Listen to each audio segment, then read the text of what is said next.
Juge, chapitre 1. Après la mort de Josué, les enfants d'Israël consultèrent l'Éternel et dirent: Parmi nous, quelle tribu ira la première attaquer les Cananéens? L'Éternel répondit: Juda ira. Voici, j'ai livré le pays entre ses mains. Juda dit à Siméon, son frère: Montez avec moi dans mon territoire, et nous combattrons les Cananéens, et j'irai aussi avec toi dans ton territoire. Siméon alla avec lui. Juda monta, et l'Éternel livra entre leurs mains les Cananéens et les Phéréziens. Ils bâtirent 10 000 hommes à Bézek. Ils trouvèrent Adoni-Bézek à Bézek, et ils combattirent contre lui, et ils battirent les Cananéens et les Phéréziens. Adoni-Bézek prit la fuite. Ils le poursuivirent, le saisirent, et lui coupèrent les pouces des mains et des pieds. Alors Adoni-Bézek dit: 70 rois, ayant les pouces des mains et des pieds coupés, ramassez les miettes sous ma table. Dieu m'a rendu selon ce que j'ai fait. On l'emmena à Jérusalem, et il y mourut. Les fils de Juda attaquèrent Jérusalem, la prirent, passèrent ses habitants au fil de l'épée, et mirent le feu à la ville. Ensuite, les fils de Juda descendirent pour combattre les Cananéens qui habitaient la montagne, le Midi et la plaine. On marcha contre les Cananéens de Hébron, qui s'appelait autrefois Kirjat Arba, et on bâtit Sheshai, Aïman et Talmaj. De là, on passa à Debir, qui s'appelait autrefois Kirjat Sefer. Caleb dit: Celui qui attaquera Kirjat Sefer et la prendra, je lui donnerai pour femme ma fille Aksa. Othniel la prit, fils de Kenaz, frère cadet de Caleb, et Caleb lui donna pour femme sa fille Aksa. Quand elle vint vers lui, on l'engagea à demander à son père un champ. Elle descendit de son âne, et Caleb lui dit: Qu'as-tu? Elle lui répondit: Accorde-moi une faveur. Puisque tu m'as donné en pays sec, donne-moi aussi des sources d'eau. Caleb lui donna les sources d'en haut et les sources d'en bas. Les fils du Kénia, beau-père de Moïse, montèrent de la ville des palmiers avec les fils de Juda, vers le désert de Juda, au sud d'Arad, et allèrent s'établir avec le peuple. Juda marcha avec Siméon son frère, et ils battirent les Cananéens de Tséphat, et la dévouèrent par interdit. Et l'on donna à la ville le nom d'Orma. Juda prit Gaza et son territoire, Ascalon et son territoire, Écron et son territoire. L'Éternel fut avec Juda, et Juda se rendit maître de la montagne. Mais il ne put chasser les habitants de la plaine, parce qu'ils avaient des chars de fer. On donna Hébron à Caleb, comme Moïse l'avait dit, et il en chassa les 3 fils d'Anak. Les fils de Benjamin ne chassèrent point les Jébusiens qui habitaient Jérusalem, et les Jébusiens habitent encore avec les fils de Benjamin à Jérusalem. La maison de Joseph attaqua Béthel, et l'Éternel fut avec eux. La maison de Joseph envoya des espions à Béthel. Or la ville s'appelait autrefois Luz. Les gardes virent un homme qui sortait de la ville, et ils lui dirent: Montre-nous par où nous pouvons entrer dans la ville, et nous te ferons grâce. Il leur montra le chemin d'entrée dans la ville, et ils la passèrent au fil de l'épée. Mais ils laissèrent aller l'homme et toute sa famille. L'homme s'en alla au pays des Hittites, et il bâtit une ville qu'il appela Luz. C'est encore son nom aujourd'hui. Manassé ne chassa point les habitants de Beth-Shean et de ses dépendances, de Tahanak et de ses dépendances, de Dor et de ses dépendances, d'Ibléam et de ses dépendances, de Megiddo et de ses dépendances. Et les Cananéens furent déterminés à demeurer dans ce pays. Quand les enfants d'Israël devinrent plus puissants, ils traitèrent les Cananéens en tributaires, mais ne les chassèrent pas. Éphraïm ne chassa point les Cananéens qui habitaient à Guésser, et les Cananéens habitèrent au milieu d'eux à Guésser. Zaboulan ne chassa point les habitants de Kitron, ni les habitants de Nahalol, et les Cananéens habitèrent au milieu d'eux, et furent pour eux tributaires. Azé ne chassa point les habitants d'Akko, ni les habitants de Sidon, d'Ahlab, d'Aksim, de Kelba, d'Afik, ni les habitants de Rekob, et la tribu d'Azer habita au milieu des Cananéens qui habitaient le pays, car elle ne les chassa point. Nephtali ne chassa point les habitants de Beth-Shemesh, ni les habitants de Beth-Anath, et Nephtali habita au milieu des Cananéens qui habitaient le pays.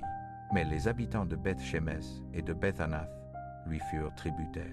Les Amorites repoussèrent dans la montagne les enfants de Dan et ne les laissèrent pas descendre dans la plaine.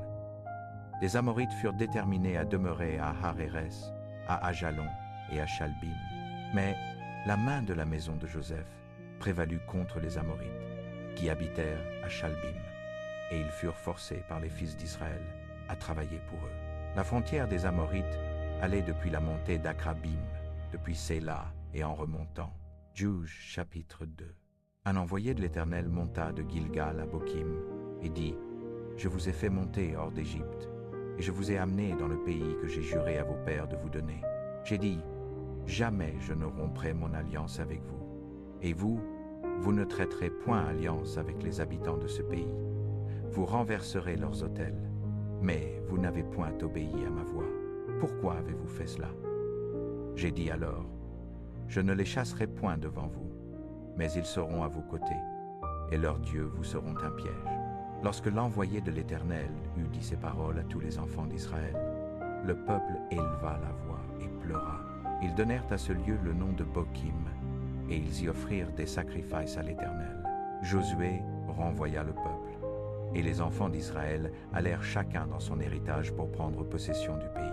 Le peuple servit l'Éternel pendant toute la vie de Josué, et pendant toute la vie des anciens qui survécurent à Josué, et qui avaient vu toutes les grandes choses que l'Éternel avait faites en faveur d'Israël. Josué, fils de Nun, serviteur de l'Éternel, mourut âgé de 110 ans. On l'ensevelit dans le territoire qu'il avait eu en partage, à Timnath-Hérès, dans la montagne d'Éphraïm, au nord de la montagne de Gash.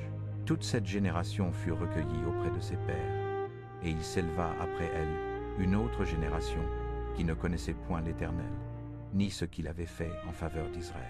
Les enfants d'Israël firent alors ce qui déplaît à l'Éternel, et ils servirent les Baals. Ils abandonnèrent l'Éternel, le Dieu de leur père, qui les avait fait sortir du pays d'Égypte. Et ils allèrent après d'autres dieux d'entre les dieux des peuples qui les entouraient. Ils se prosternèrent devant eux, et ils irritèrent l'Éternel. Ils abandonnèrent l'Éternel, et ils servirent Baal et les Astartés. La colère de l'Éternel s'enflamma contre Israël. Il les livra entre les mains de pillards qui les pillèrent. Il les vendit entre les mains de leurs ennemis d'alentour, et ils ne purent plus résister à leurs ennemis. Partout où ils allaient, la main de l'Éternel était contre eux, pour leur faire du mal, comme l'Éternel l'avait dit, comme l'Éternel le leur avait juré. Ils furent ainsi dans une grande détresse. L'Éternel suscita des juges, afin qu'ils les délivrassent de la main de ceux qui les pillaient. Mais ils n'écoutèrent pas même leurs juges, car ils se prostituèrent à d'autres dieux, se prosternèrent devant eux. Ils se détournèrent promptement de la voie qu'avait suivie leur père. Et ils n'obéirent point comme eux au commandement de l'Éternel.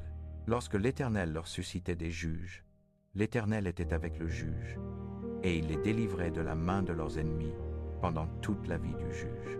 Car l'Éternel avait pitié de leurs gémissements contre ceux qui les opprimaient et les tourmentaient. Mais, à la mort du juge, ils se corrompaient de nouveau plus que leur père, en allant après d'autres dieux pour les servir et se prosterner devant eux, et ils persévéraient dans la même conduite et le même endurcissement. Alors la colère de l'Éternel s'enflamma contre Israël, et il dit: Puisque cette nation a transgressé mon alliance que j'avais prescrite à ses pères, et puisqu'ils n'ont point obéi à ma voix, je ne chasserai plus devant eux aucune des nations que Josué laissa quand il mourut. C'est ainsi que je mettrai par elles Israël à l'épreuve, pour savoir s'ils prendront garde ou non de suivre la voie de l'Éternel, comme leurs pères y ont pris garde. Et l'Éternel laissa en repos ces nations qu'il n'avait pas livrées entre les mains de Josué, et il ne se hâta point de les chasser. Juge, chapitre 3. L'Éternel laissa ces nations sans les chasser aussitôt, et il ne livra pas en leurs mains les nations que Josué avait vaincues à sa mort. L'Éternel avait dit aux enfants d'Israël: Je vous délivrerai de l'Égypte et de ces nations que vous avez devant vous, pour éprouver Israël par elles, savoir s'ils obéiraient au commandement de l'Éternel, qu'il avait prescrit à leur père par Moïse. Et les enfants d'Israël habitèrent au milieu des Cananéens, des Héthiens, des Amoréens, des Phéréziens, des Sidoniens et des Hivites, qui habitaient la montagne du Liban, depuis la montagne de Baal-Hermon jusqu'à Hamath. Ces nations servaient à éprouver Israël, pour savoir s'ils obéiraient au commandement de l'Éternel qu'il avait prescrit à leur père par Moïse. Les enfants d'Israël prirent pour femmes les filles de ces nations, et ils donnèrent leurs filles aux fils de ces nations, et ils servirent ces nations et se prosternèrent devant leur Dieu. Ainsi les enfants d'Israël firent ce qui est mal aux yeux de l'Éternel. Ils oublièrent l'Éternel, leur Dieu, et ils servirent les Baals et les idoles d'Astarté. La colère de l'Éternel s'enflamma contre Israël, et il les vendit entre les mains de Cushan-Rishathaïm, roi de Mésopotamie. Et les enfants d'Israël furent asservis par Cushan-Rishathaïm pendant 8 ans. Les enfants d'Israël crièrent à l'Éternel, et l'Éternel suscita aux enfants d'Israël un libérateur qui les délivra. Othniel, fils de Kenaz, frère cadet de Caleb, l'esprit de l'Éternel fut sur lui. Il jugea Israël et il sortit en guerre. L'Éternel livra entre ses mains Cushan-Rishathaïm, roi de Syrie, et sa main fut puissante contre Cushan-Rishathaïm. Le pays fut en repos 40 ans, et Othniel, fils de Kenaz, mourut. Les enfants d'Israël firent encore ce qui est mal aux yeux de l'Éternel. Et l'Éternel fortifia Églon, roi de Moab, contre Israël, parce qu'ils avaient fait ce qui est mal aux yeux de l'Éternel. Églon réunit à lui les fils d'Ammon et d'Amalek, et il se mit en marche. Il battit Israël, et ils se rendirent à la possession de la ville de Palmiers. Les enfants d'Israël furent asservis par Églon, roi de Moab. Pendant 10 à 8 ans, les enfants d'Israël crièrent à l'Éternel. Et l'Éternel leur suscita un libérateur, Éhud, fils de Géra, Benjamin, qui était gaucher. Les enfants d'Israël envoyèrent par lui leur tribu à Églon, roi de Moab. Éhud se fit une épée à 2 tranchants, longue d'une coudée, et il la ceignit sous ses vêtements, sur sa hanche droite. Il offrit le tribut à Églon, roi de Moab, qui était un homme très gras. Quand il eut offert le tribut, il renvoya les porteurs. Mais lui-même revint depuis les carrières qui sont près de Gilgal, et il dit, « Roi, j'ai une parole secrète à te dire. » Le roi dit, « Silence !» Et tous ceux qui étaient auprès de lui sortirent. Éhud vint à lui. Or, il était assis dans la salle supérieure de la fraîcheur où il était seul. Éhud dit, « J'ai une parole de Dieu pour toi. » Églon se leva de son siège. Alors Éhud étendit sa main gauche, tira l'épée de sa hanche droite et la lui enfonça dans le ventre. La poignée même entra après la lame, et la graisse se referma autour de la lame, car il ne retira pas l'épée de son ventre, et il sortit par le vestibule. Éhud sortit après avoir fermé sur lui les portes de la salle supérieure et les verrouillées. Dès qu'il fut sorti, les serviteurs du roi vinrent et virent que les portes de la salle supérieure étaient verrouillées, et ils dirent, « Il fait sans doute ses besoins dans la chambre fraîche de la maison. » Ils attendirent longtemps, et comme ils n'ouvraient pas les portes de la salle supérieure, ils prirent la clé et ouvrirent. Et voici, leur maître était mort, étendu par terre. Pendant qu'ils s'attardaient, Éhud s'était échappé, et passé les carrières, il arriva à Séira. Arrivé là, il sonna de la trompette dans la montagne d'Éphraïm. Et les enfants d'Israël descendirent avec lui de la montagne, et il marcha à leur tête. Il dit à ses hommes, « Suivez-moi, car l'Éternel a livré vos ennemis Moab entre vos mains. » Ils descendirent après lui, et s'emparèrent des gués du Jourdain du côté de Moab, et ils ne laissèrent passer personne. Ils battirent Moab, en ce temps-là, environ 10 000 hommes, tous vigoureux et tous vaillants, et pas un n'échappa. Moab fut assujetti en ce jour sous la main d'Israël, et le pays fut en repos 80 ans. Après lui, il y eut Shamgar, fils d'Anath. Il frappa 600 Philistins avec un aiguillon à bœuf, et lui aussi délivra Israël. Juge, chapitre 4. Après la mort d'Éhud, les enfants d'Israël continuèrent à faire ce qui est mal aux yeux de l'Éternel. L'Éternel vendit les enfants d'Israël entre les mains de Jabin, roi de Canaan, qui régnait à Hatzor. Le chef de son armée était Sisera, qui habitait à Harosheth-Goïm. Les enfants d'Israël crièrent à l'Éternel, car Jabin avait 900 chars de fer, et il opprimait les enfants d'Israël avec violence pendant 20 ans. Déborah, femme de Lapidoth, était prophétesse et jugeait Israël en ce temps-là. Elle siégeait sous le palmier de Déborah entre Rama et Béthel dans la montagne d'Éphraïm. Et les enfants d'Israël montaient vers elle pour être jugés. Elle envoya appeler Barak, fils d'Abinoam, de Kedesh Nephtali, et elle lui dit, n'est-ce pas l'ordre que l'Éternel, le Dieu d'Israël, t'a donné? Va, dirige-toi vers le mont Tabor, et prends avec toi 10 000 hommes des fils de Nephtali et des fils de Zabulon. J'attirerai vers toi, au torrent de Kishon, Sisera, chef de l'armée de Jabin, et son char, et sa multitude, et je le livrerai entre tes mains. Barak lui répondit, si tu viens avec moi, j'irai, mais si tu ne viens pas avec moi, je n'irai pas. Elle dit, j'irai donc avec toi, seulement tu n'auras pas de gloire sur la voie où tu marches, car l'Éternel livrera Sisera entre les mains d'une femme. Déborah se leva et alla avec Barak à Kedesh. Barak convoqua Zabulon et Nephtali à Kedesh. 10 000 hommes marchèrent à sa suite, et Déborah monta avec lui. Héber, le Kénien, s'était séparé des Kéniens, fils de Hobab, beau-père de Moïse, et il avait dressé ses tentes à la vallée de Tsahanaïm, près de Kedesh. On vint dire à Sisera que Barak, fils d'Abinoam, était monté sur le mont Tabor. Sisera convoqua tous ses chars, 900 chars de fer, et tout le peuple qui était avec lui, depuis Harosheth-Goïm jusqu'au torrent de Kishon. Déborah dit à Barak, « Lève-toi, car voici le jour où l'Éternel livre Sisera entre tes mains. L'Éternel ne marche-t-il pas devant toi ?» Et Barak descendit du mont Tabor, et 10 000 hommes à sa suite. L'Éternel mit en déroute Sisera, tous ses chars et tout le camp, par le tranchant de l'épée devant Barak. Et Sisera descendit de son char et s'enfuit à pied. Barak poursuivit les chars et l'armée jusqu'à Harosheth-Goïm. Tout le camp de Sisera tomba sous le tranchant de l'épée, et il n'en resta pas un seul. Sisera, fuyant à pied, arriva sous la tente de Jéel, femme de Héber, le Kénien. Car il y avait paix entre Jabin, roi de Hatzor, et la maison de Héber, le Kénien. Jéel sortit au-devant de Sisera et lui dit, « Arrête-toi, mon seigneur, arrête-toi chez moi, n'aie pas peur. » Il s'arrêta chez elle, dans la tente, et elle le couvrit d'une couverture.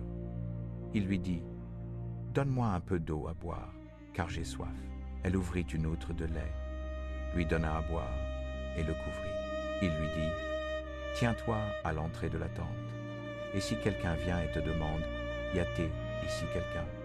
tu diras, « Non. » Jéel, femme de Héber, prit un pieu de la tente et saisit un marteau à la main. Puis elle s'approcha doucement de lui et lui enfonça le pieu dans la tempe, si bien qu'il pénétra en terre. Il était profondément endormi et accablé de fatigue, et il mourut. Comme Barak poursuivait Sisera, Jéel sortit au-devant de lui et lui dit, « Viens, et je te montrerai l'homme que tu cherches. » Il entra chez elle. Et voici, Sisera était étendu mort, et le pieu était enfoncé dans sa tempe. En ce jour, Dieu humilia Jabin, roi de Canaan, devant les enfants d'Israël. Et la main des enfants d'Israël pesa de plus en plus lourdement sur Jabin, roi de Canaan, jusqu'à ce qu'ils l'eussent détruit. Juge, chapitre 5. Ce jour-là, Déborah et Barak, fils d'Abinoam, chantèrent ainsi, « À cause des exploits du Seigneur, bénissez les enfants d'Israël. Vous qui avez offert volontairement votre vie à la mort, bénissez l'Éternel. Écoutez, roi, prêtez l'oreille, prince. Je chanterai à l'Éternel, je chanterai des louanges à l'Éternel, le Dieu d'Israël. Éternel, quand tu sortais de Séhir, quand tu marchais du pays d'Édom, la terre tremblait, les cieux se fondaient, les nuages se répandaient en eau, les montagnes s'ébranlaient devant l'Éternel, ce Sinaï, devant l'Éternel, le Dieu d'Israël. Au temps de Shamgar, fils d'Anath, au temps de Jaël, les chemins étaient abandonnés et les voyageurs prenaient les sentiers tortueux. Les chefs étaient sans force en Israël, sans force jusqu'à ce que je me lève, moi, Déborah, que je me lève, mère en Israël. Les dieux choisirent de nouveaux dieux. Alors la guerre était aux portes, ni bouclier ni lance ne se voyait parmi 40 000 en Israël. Mon cœur est aux chefs d'Israël, à ceux du peuple qui se sont offerts volontairement. Bénissez l'Éternel, vous qui montez sur des ânesses blanches, qui vous asseyez sur des tapis, et vous qui marchez sur la route, réfléchissez à la voix de ceux qui distribuent l'eau entre les abreuvoirs. Là se racontent les justes actes de l'Éternel, les justes actes de son chef en Israël. Alors le peuple de l'Éternel descendit aux portes. « Réveille-toi, réveille-toi, Déborah! Réveille-toi, réveille-toi, entonne un cantique. Lève-toi, Barak, emmène tes captifs, fils d'Abinoam. » Alors Israël descendit pour la victoire. Le peuple s'offrit volontairement. Bénissez l'Éternel. D'Éphraïm vinrent ceux dont la racine est en Amalek. Benjamin vint après toi parmi tes peuples. De Makir descendirent les chefs, et de Zabulon ceux qui tiennent le bâton du scribe. Les princes d'Issachar furent avec Déborah, et Issachar, comme Barak, fut envoyé à pied dans la vallée. Parmi les divisions de Ruben, il y eut de grands desseins du cœur. Pourquoi es-tu resté assis entre les étables, à entendre les sifflements des bergers? Chez Ruben, il y eut de longs pourparlers du cœur. Galaad s'est tenu de l'autre côté du Jourdain. Pourquoi Dan s'est-il tenu près des navires? Asher s'est tenu sur le rivage de la mer et s'est reposé dans ses ports. Zabulon fut un peuple qui affronta la mort, et lui pareil Nephtali sur les sommets de campagne. Les rois vinrent, ils combattirent. Alors combattirent les rois de Canaan à Taanach sur les eaux de Megiddo. Ils ne prirent point d'argent comme butin. Du ciel combattirent les étoiles.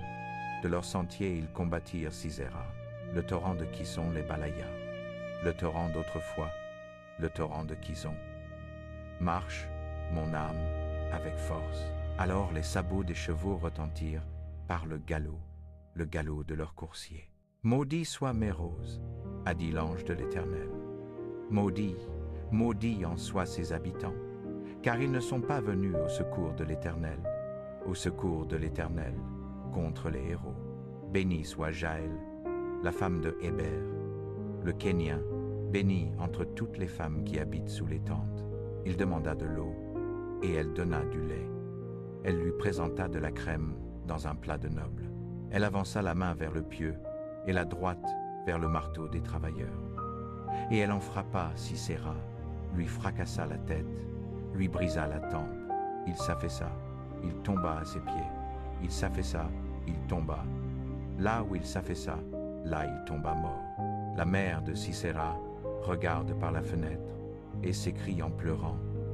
Pourquoi tant de temps avant que vienne son char? Pourquoi tardent les pas de son chariot? Les plus sages d'entre ces dames lui répondent. Et même elles se répondent à elles-mêmes.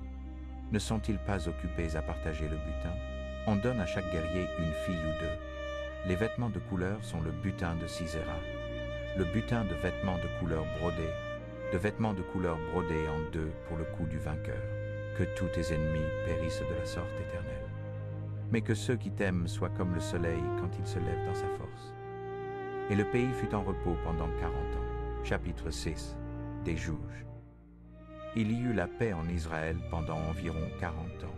Puis, une fois de plus, les Israélites commencèrent à désobéir au Seigneur.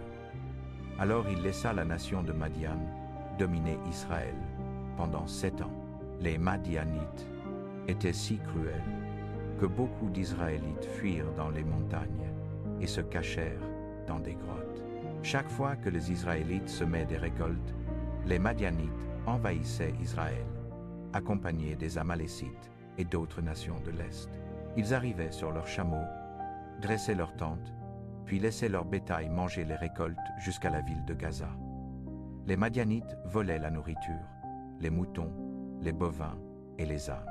Ils étaient comme un essaim de sauterelles, on ne pouvait pas les compter. Et ils ravageaient le pays partout où ils passaient. Les Madianites prirent presque tout ce qui appartenait aux Israélites. Et les Israélites implorèrent le Seigneur de les aider. Alors le Seigneur leur envoya un prophète avec ce message. « Je suis le Seigneur, le Dieu d'Israël. Écoutez donc ce que je dis. Vous étiez esclaves en Égypte, mais je vous ai libérés, et je vous ai fait sortir d'Égypte pour vous amener dans ce pays. Et quand les nations d'ici vous rendaient la vie misérable, je vous ai sauvés, je vous ai aidés à les chasser et à prendre leur terre. Je suis votre Dieu. Et je vous avais dit de ne pas adorer les dieux des Amoréens, même si vous vivez sur la terre des Amoréens, mais vous avez refusé d'écouter. Un jour, un ange du Seigneur se rendit dans la ville d'Ophra et s'assit sous le grand arbre qui appartenait à Joas, membre du clan d'Abiézer. Le fils de Joas, Gédéon, était tout près et battait du blé dans une cuve à vin cachée pour que les Madianites ne le voient pas. L'ange apparut et dit à Gédéon: « Le Seigneur est avec toi, vaillant guerrier. » Gédéon répondit: « Pardon, mon Seigneur, mais si le Seigneur est avec nous, pourquoi toutes ces choses terribles nous sont-elles arrivées? Nous avons entendu comment le Seigneur a accompli des miracles et sauvé nos ancêtres d'Égypte, mais c'était il y a longtemps. Maintenant, le Seigneur nous a abandonnés aux Madianites. » Alors le Seigneur lui-même dit: « Gédéon, tu seras fort parce que je te donne la puissance de délivrer Israël des Madianites. » Gédéon répondit: « Mais comment puis-je délivrer Israël? Mon clan est le plus faible de Manassé, et dans ma famille, tous les autres sont plus importants que moi. » Le Seigneur répondit: « Tu pourras délivrer Israël parce que je vais t'aider. Vaincre les Madianites sera aussi facile que de frapper un seul homme. » Gédéon dit: « J'ai du mal à croire que je parle vraiment au Seigneur.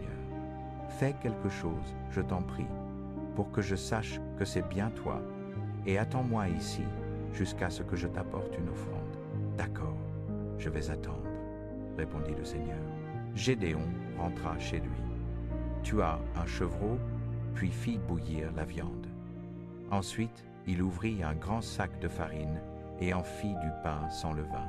Quand la viande fut cuite, il la mit dans une corbeille et versa le bouillon dans une marmite en terre. Il apporta la viande, le bouillon et le pain et les plaça sous le grand arbre. L'ange de Dieu dit: « Gédéon, pose la viande et le pain sur ce rocher et verse le bouillon par-dessus. » Gédéon fit ce qu'on lui ordonnait. L'ange tenait un bâton de marche. Il toucha la viande et le pain avec le bout du bâton. Des flammes jaillirent du rocher et consumèrent la viande et le pain. Quand Gédéon regarda, l'ange avait disparu. Gédéon comprit qu'il avait vu un ange du Seigneur. « Oh non, gémit-il, je vais mourir. »« Calme-toi, lui dit le Seigneur. Il n'y a rien à craindre, tu ne vas pas mourir. » Gédéon construisit un autel pour adorer le Seigneur et l'appela « Le Seigneur calme nos craintes ». Il se trouve encore là, à Ophra, ville du clan d'Abiézer.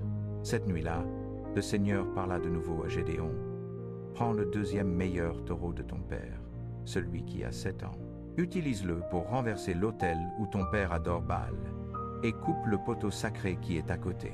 Ensuite, construis-moi un autel au sommet le plus élevé de la colline où se trouve ta ville. Fais-le avec des pierres superposées, pas simplement un tas de cailloux. Coupe le bois du poteau, fais un feu, tue le taureau et offre-le en sacrifice brûlé pour moi. » Gédéon choisit 10 de ses serviteurs pour l'aider, et ils firent tout ce que Dieu avait ordonné. Mais comme Gédéon avait peur de sa famille et des autres habitants de la ville, il fit tout cela pendant la nuit. Quand les gens de la ville se levèrent le lendemain matin, ils virent que l'autel de Baal avait été démoli et que le poteau sacré à côté avait été abattu. Puis ils remarquèrent le nouvel autel couvert des restes du taureau sacrifié. « Qui a pu faire une chose pareille ?» demandèrent-ils. Ils posèrent la question encore et encore, jusqu'à ce que quelqu'un leur dise: « C'est Gédéon, le fils de Joas, qui a fait cela. » Les hommes de la ville allèrent trouver Joas et dirent: « Ton fils, Gédéon, a renversé l'autel de Baal et abattu le poteau sacré à côté. Livre-le-nous pour que nous le mettions à mort. » La foule se pressait de plus en plus. Mais Joas répondit: « Est-ce que vous voulez venger Baal? Est-ce que vous voulez sauver Baal? Si oui, ce sont vous qui serez mis à mort, et cela arrivera avant que le jour se lève à nouveau. Si Baal est vraiment un dieu, qu'il se venge lui-même de celui qui a démoli son autel. » Ce même jour, Joas changea le nom de Gédéon en Jérubal, expliquant: « Il a démoli l'autel de Baal. » Que Baal se venge lui-même. Tous les Madianites, les Amalécites et les autres nations de l'Est se rassemblèrent, traversèrent le Jourdain, puis envahirent le pays d'Israël et installèrent leur camp dans la vallée de Jizréel. L'Esprit du Seigneur prit possession de Gédéon, et Gédéon sonna du cor pour appeler les hommes du clan d'Abiézer à le suivre. Il envoya aussi des messagers aux tribus de Manassé, d'Azé, de Zabulon et de Nephtali, ordonnant aux hommes de ces tribus de venir rejoindre son armée. Puis ils partirent en direction du camp ennemi. Gédéon pria Dieu. « Je sais que tu as promis de m'aider à délivrer Israël, mais j'ai besoin d'une preuve. Ce soir, je vais poser de la laine sur le sol de l'aire de battage, là-bas. Si tu veux vraiment m'aider à délivrer Israël, demain matin que la laine soit mouillée de rosée, mais que le sol reste sec. » Et c'est exactement ce qui arriva. Tôt, le lendemain matin, Gédéon se leva, vérifia la laine. Il en exprima assez d'eau pour remplir une coupe. Mais Gédéon pria encore Dieu. « Ne te mets pas en colère contre moi, dit Gédéon. Laisse-moi essayer une dernière fois pour être vraiment sûr que tu m'aideras. Cette fois, que la laine soit sèche et que le sol soit mouillé de rosée. » Cette nuit-là, Dieu fit que le sol fut couvert de rosée, mais il garda la laine sèche. Juge chapitre 7. De bon matin, Gédéon et son armée se levèrent et s'avancèrent jusqu'à la source de Harod. Le camp des Madianites et des Amalécites était au nord de lui, dans la vallée, au pied de Morée. L'Éternel dit à Gédéon, « Le peuple que tu as avec toi est trop nombreux pour que je livre Madian entre ses mains. Israël pourrait se glorifier contre moi en disant, c'est ma propre main qui m'a délivré. Maintenant donc, fais crier cela aux oreilles du peuple. Qui d'entre vous est craintif et timide? Qu'il retourne chez lui, à Galaad. » Et 22 000 hommes du peuple retournèrent, et 10 000 restèrent. L'Éternel dit à Gédéon, « Le peuple est encore trop nombreux. Mène-les au Jourdain, près de l'eau, et là je t'en ferai l'épreuve, et celui qui je dirai, qu'il aille avec toi, ira, et celui dont je dirai, qu'il n'aille pas avec toi, n'ira pas. » Gédéon fit descendre le peuple vers l'eau, et l'Éternel dit à Gédéon, « Quiconque lèche de l'eau avec sa langue, comme la lèche un chien, tu le placeras à part. De même quiconque se mettra à genoux pour boire. » Le nombre de ceux qui léchèrent en mettant la main à la bouche fut de 300 hommes. Et tout le reste du peuple s'était mis à genoux pour boire. Et l'Éternel dit à Gédéon, « Je vous délivrerai par les 300 hommes qui ont léché, et je livrerai Madian entre tes mains. Que tout le peuple s'en aille chacun chez soi. » Gédéon renvoya tous les autres hommes, et il garda les 300 qui prirent les provisions du peuple et ses trompettes. Le camp de Madian était au-dessous de lui, dans la vallée. Cette nuit-là, l'Éternel dit à Gédéon, « Lève-toi, descends au camp, car je l'ai livré entre tes mains. Si tu crains de descendre, descends au camp avec Pura, ton serviteur, et tu entendras ce qu'ils diront, et après cela tes mains seront fortifiées, et tu descendras au camp. » Il descendit donc avec Pura, son serviteur, jusqu'au poste avancé des hommes armés qui étaient dans le camp.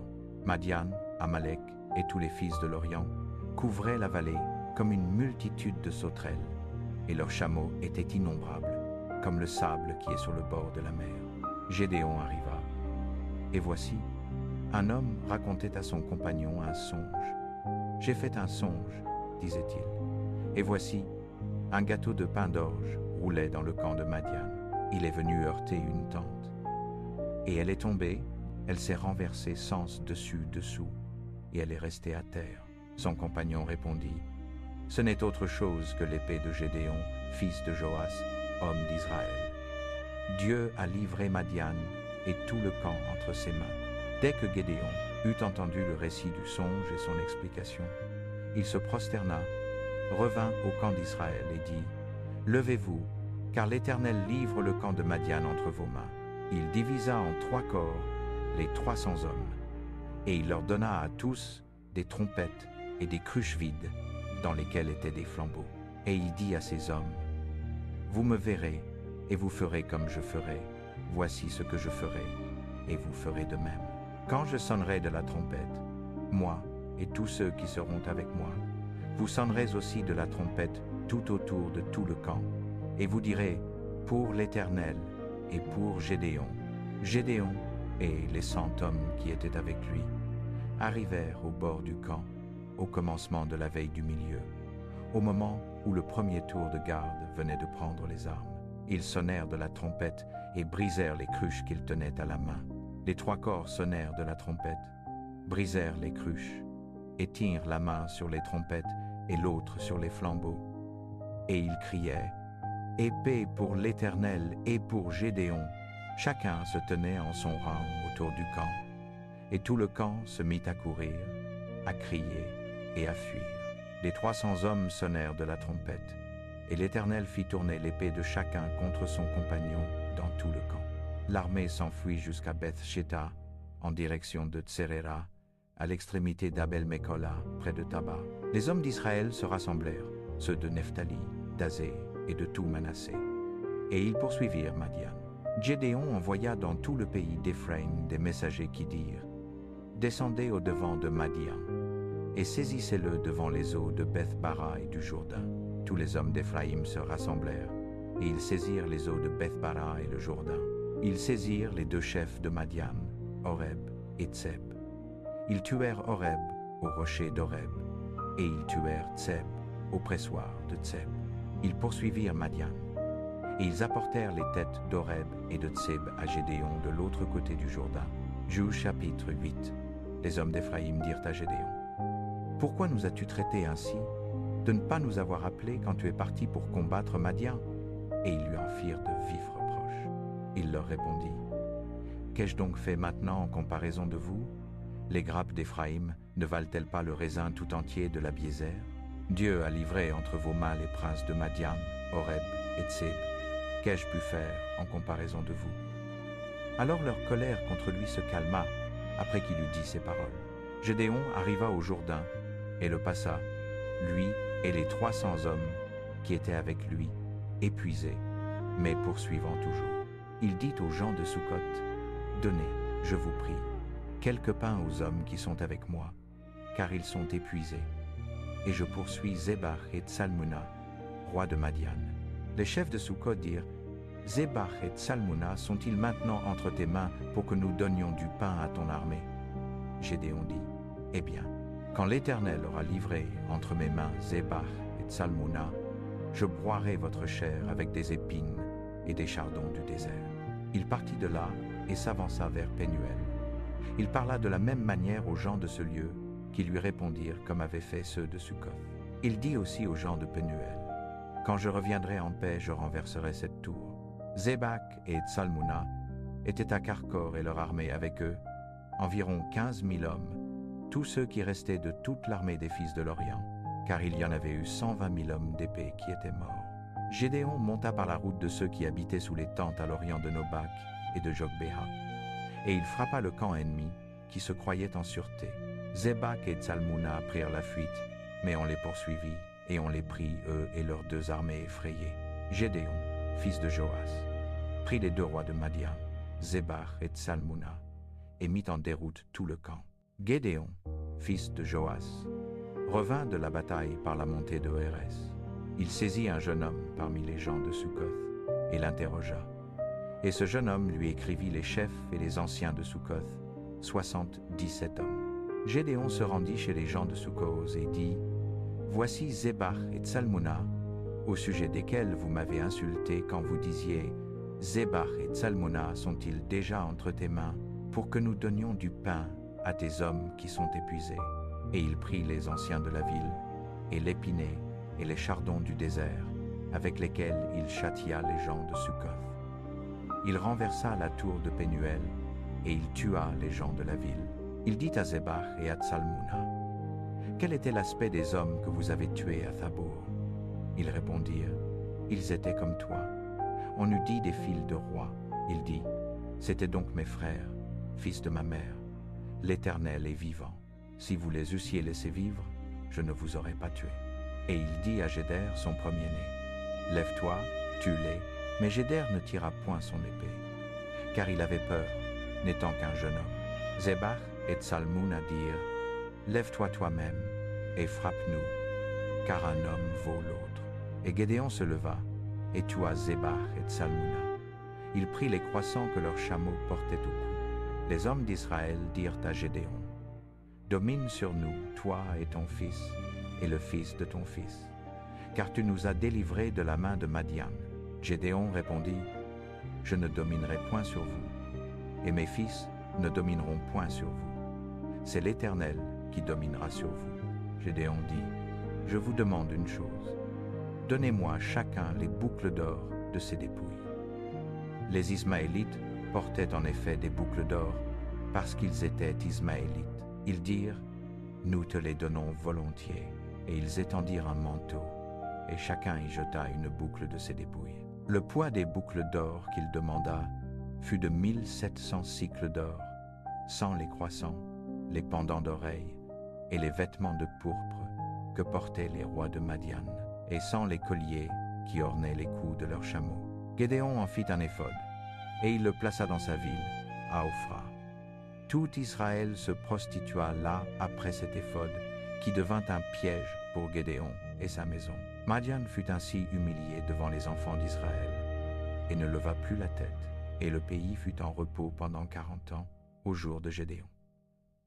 Jérobaal, fils de Joas, s'en alla, et il habita dans sa maison. Gédéon eut 70 fils issus de lui, car il avait eu beaucoup de femmes. Sa concubine, qui était à Sichem, lui enfanta aussi un fils, qu'il appela Abimelech. Gédéon, fils de Joas, mourut après une heureuse vieillesse, et il fut enterré dans le sépulcre de son père Joas, à Ophra, ville des Abiérites. À la mort de Gédéon, les enfants d'Israël recommencèrent à se prostituer en allant après les Baals, et ils prirent Baal-Bérith pour leur Dieu. Les enfants d'Israël oublièrent l'Éternel, leur Dieu, qui les avait délivrés de la main de tous leurs ennemis tout autour d'eux. Et ils ne se montrèrent pas reconnaissants envers la maison de Jérobaal, c'est-à-dire de Gédéon, après tout le bien qu'il avait fait à Israël. Les Juges, chapitre 9. Abimelech, fils de Gédéon, alla à Sichem. Là-bas, il rencontra les parents de sa mère et leur dit de dire au chef de Sichem, « Pensez-vous que ce serait bien d'avoir tous les 70 fils de Gédéon qui nous gouvernent? Ne préféreriez-vous pas qu'un seul homme soit roi? Abimelech ferait un bon roi et il est de notre famille. » Les oncles d'Abimelech en parlèrent avec les chefs de Sichem qui acceptèrent, « Oui, ce serait mieux qu'un de nos parents soit roi. » Alors ils donnèrent à Abimelech 70 pièces d'argent du temple de leur dieu Baal-Bérith. Abimelech utilisa l'argent pour engager une bande de soldats brutaux qui feraient n'importe quoi pour de l'argent. Abimelech et ses soldats allèrent à la maison de son père à Ophra et firent sortir les autres fils de Gédéon jusqu'à un grand rocher où ils tuèrent tous les 70. Le plus jeune fils de Gédéon, Jotam, se cacha des soldats, mais il fut le seul qui échappa. Les chefs de Sichem, y compris les prêtres et les officiers militaires, se réunirent à l'arbre près du rocher sacré à Sichem pour couronner Abimelech roi. Jotam apprit ce qu'il faisait alors. Il monta au sommet du mont Garizim et cria d'en haut aux gens qui étaient là à la réunion, « Chef de Sichem, écoutez-moi et peu, être que Dieu vous écoutera. » Autrefois, les arbres cherchèrent quelqu'un pour être roi. Ils demandèrent à l'olivier, « Veux-tu être notre roi ?»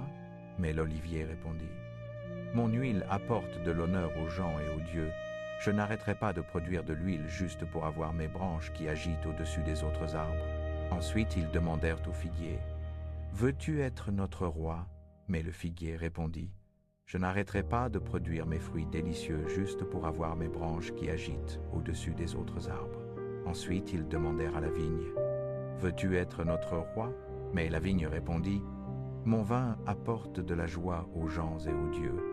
Je n'arrêterai pas de produire du vin juste pour avoir mes branches qui agitent au-dessus des autres arbres. » Enfin, ils allèrent au buisson d'épines et demandèrent, « Veux-tu être notre roi ?» Le buisson d'épines répondit, « Si vous voulez vraiment que je sois votre roi, alors venez dans mon ombre et je vous protégerai. Mais si vous me trompez, je ferai sortir un feu qui se répandra et détruira les cèdres du Liban. » Après que Jotam eut fini de raconter cette histoire, il dit, « Mon père Gédéon a risqué sa vie pour vous quand il a combattu pour vous sauver des Madianites. Est-ce que vous avez récompensé Gédéon en étant bon avec sa famille? Non, vous ne l'avez pas fait.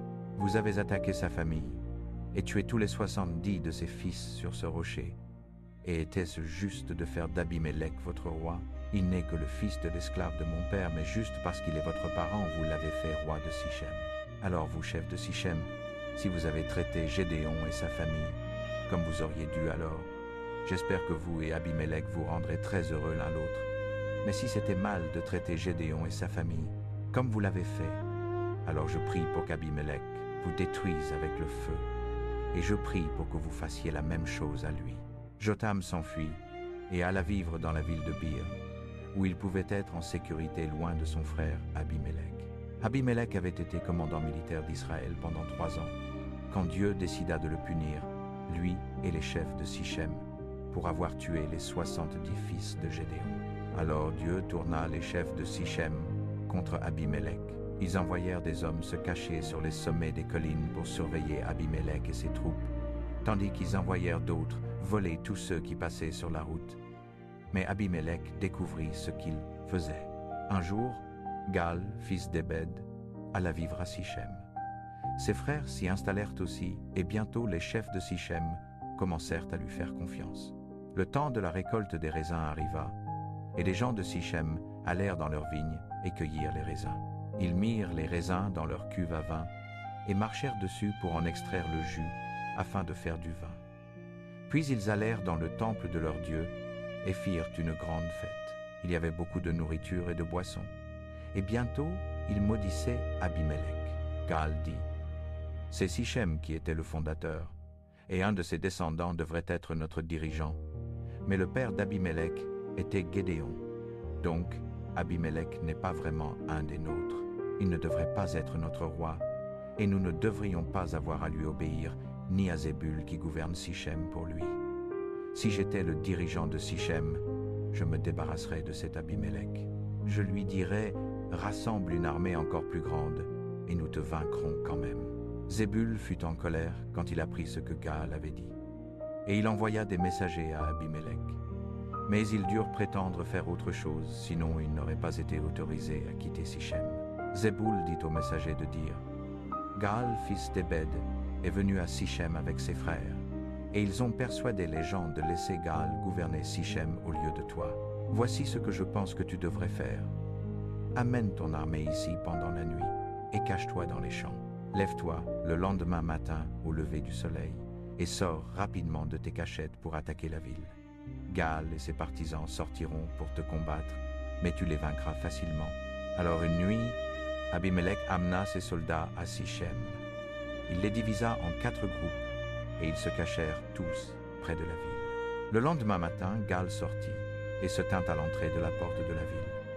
Abimélec et ses soldats sortirent de leur cachette, et Gaal les vit. Zébul était là avec Gaal, et Gaal dit: « Zébul, ça ressemble à une foule de gens qui descendent des sommets des montagnes. » « Non, répondit Zébul, ce ne sont que les ombres des montagnes. Ça ressemble seulement à des gens qui bougent. » Mais Zébul regarde là, dit Gaal.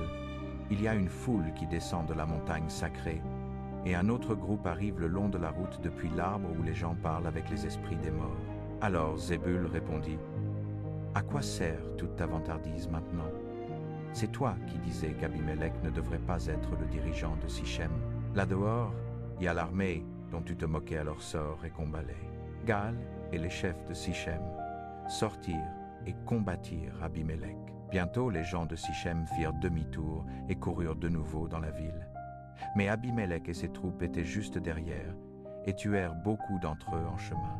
Abimélec resta à Aruma et Zébul chassa Gaal et ses frères de Sichem. Le lendemain matin, les gens de Sichem se préparaient à aller travailler dans leurs champs comme d'habitude. Mais quelqu'un en informa Abimélec. Abimélec divisa son armée en 3 groupes et tendit une embuscade dans les champs près de Sichem. Quand les gens sortirent de la ville, lui et son armée sortirent rapidement de leur cachette et attaquèrent. Abimélec et les troupes avec lui coururent à la porte de la ville et en prirent le contrôle, tandis que les 2 autres groupes attaquèrent et tuèrent les gens qui étaient dans les champs. Lui et ses troupes combattirent et massacrèrent toute la journée, jusqu'à ce qu'ils aient tué tout le monde dans la ville. Puis lui et ses hommes démolirent les maisons et les bâtiments et répandirent du sel partout. Plus tôt ce jour-là, les chefs du temple d'El-Bérith à Sichem avaient entendu parler de l'attaque. Alors, ils allèrent dans la forteresse du temple Mais Abimelech découvrit où ils étaient. Il amena ses troupes au mont Salmon, où il prit une hache et coupa une branche d'arbre. Il leva la branche sur son épaule et cria « Dépêchez-vous, coupez une branche, comme je l'ai fait. » Quand ils eurent tous des branches, ils suivirent Abimelech de retour à Sichem. Ils empilèrent les branches contre la forteresse et y mirent le feu, brûlant la forteresse et tuant environ 1000 hommes et femmes. Après avoir détruit Sichem, Abimelech alla à Thèbes. Il entoura la ville et la captura. Mais il y avait une haute forteresse au milieu de la ville, et les chefs de la ville et tous les autres y entrèrent. Puis ils barricadèrent les portes et montèrent sur le toit plat. Abimelech et son armée se précipitèrent à la forteresse et essayèrent de forcer l'entrée. Abimelech lui-même allait mettre le feu aux lourdes portes en bois, quand une femme sur le toit laissa tomber une grosse pierre sur sa tête et lui fracassa le crâne. Le soldat qui portait ses armes était près de lui, et Abimelech lui dit « Tire ton épée et tue-moi. Je ne veux pas que les gens disent que j'ai été tué par une femme. » Alors le soldat passa son épée à travers Abimelech, et quand les soldats israélites virent que leur chef était mort, ils rentrèrent chez eux. C'est ainsi que Dieu punit Abimelech pour avoir tué ses frères et apporté la honte sur la famille de son père. Dieu punit aussi les gens de Sichem pour avoir aidé Abimelech. Tout arriva exactement comme la malédiction de Jotham l'avait dit. Les Juges, chapitre 10. Tola fut la personne suivante qui délivra Israël. Il appartenait à la tribu d'Issachar, mais il habitait à Shamir, une ville dans la région montagneuse d'Éphraïm. Son père s'appelait Pua et son grand-père s'appelait Dodo. Tola fut juge en Israël pendant 23 ans, puis il mourut et fut enterré à Shamir.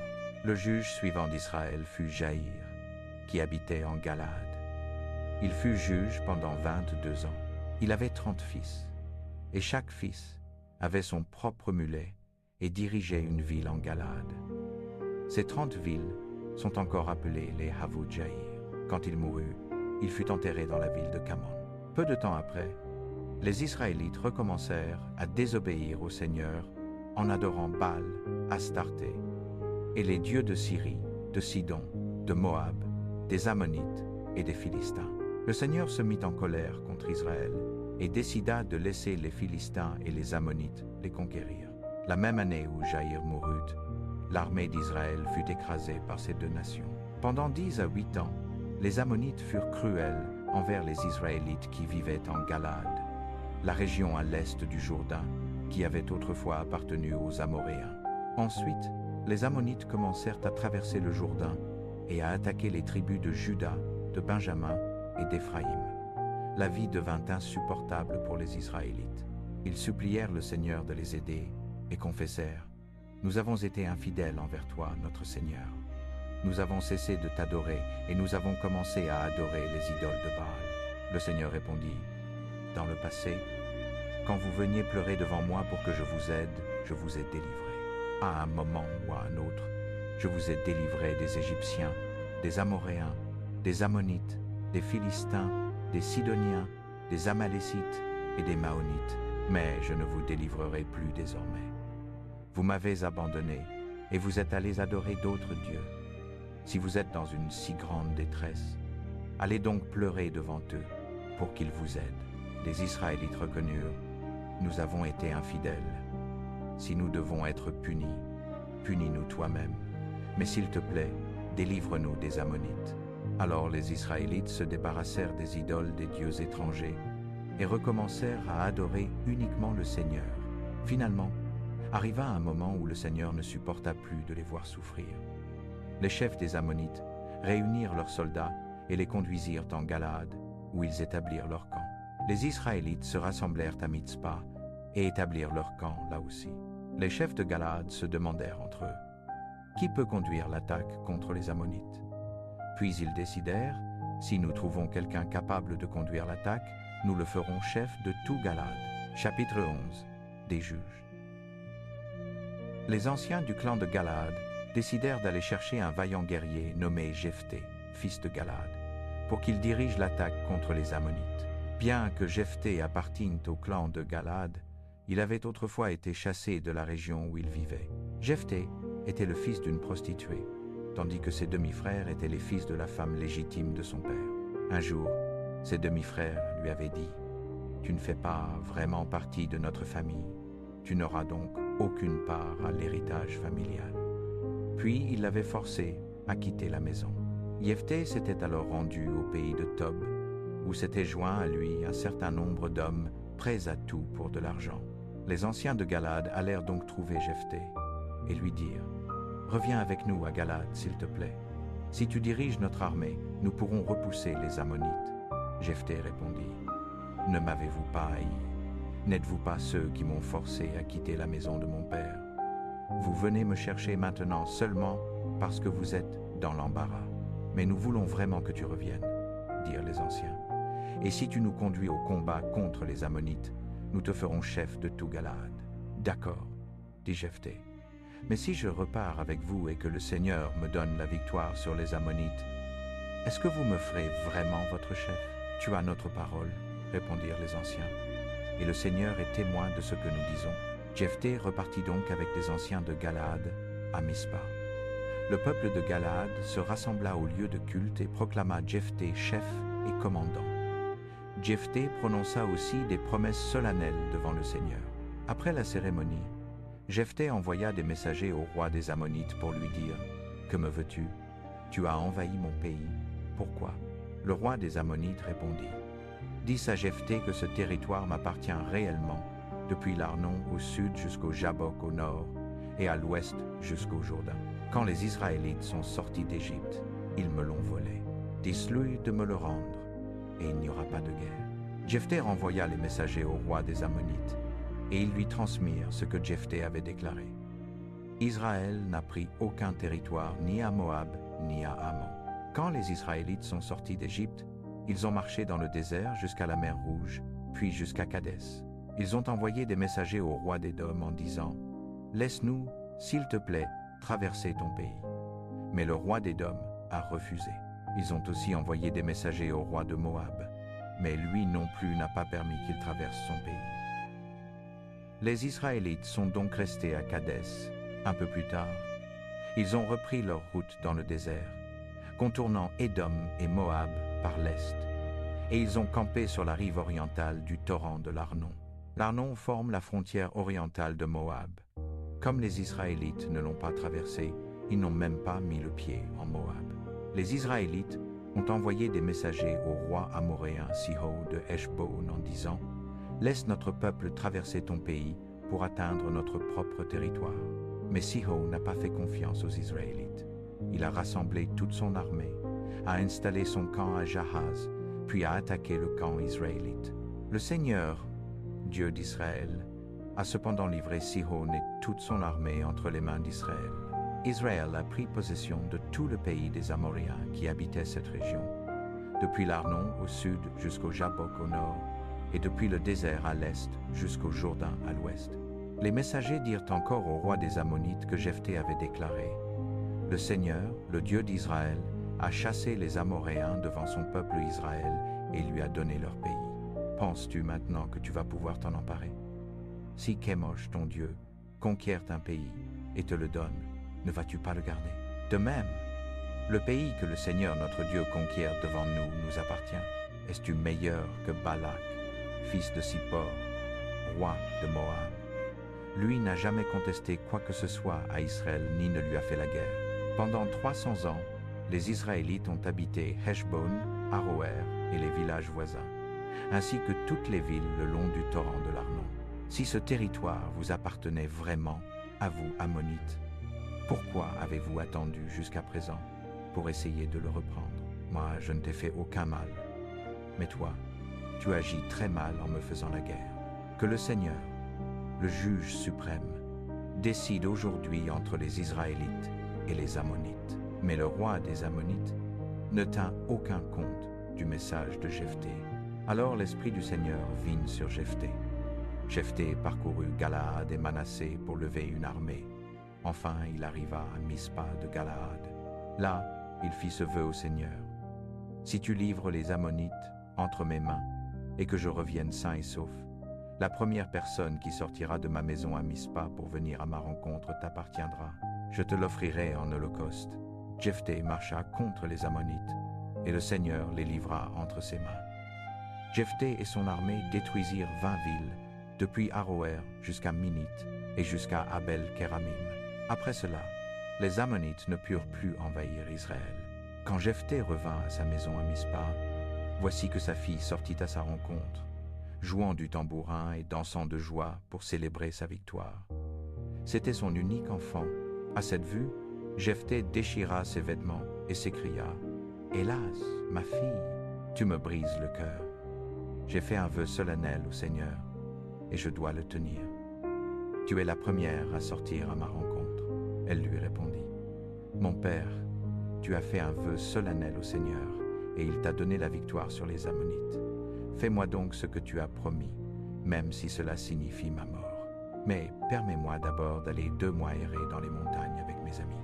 Nous pleurerons ensemble parce que je ne pourrai jamais me marier ni avoir d'enfant. » « Va, dit Jephthé, tu as 2 mois. » Elle partit avec ses compagnes, et pendant 2 mois, elles errèrent dans les montagnes en pleurant parce qu'elles ne se marieraient jamais et n'auraient jamais d'enfants.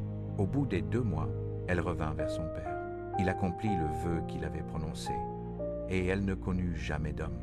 C'est pourquoi, chaque année, les jeunes filles d'Israël vont pendant 4 jours pleurer la fille de Jephthé le Galaadite. Les Juges, chapitre 12.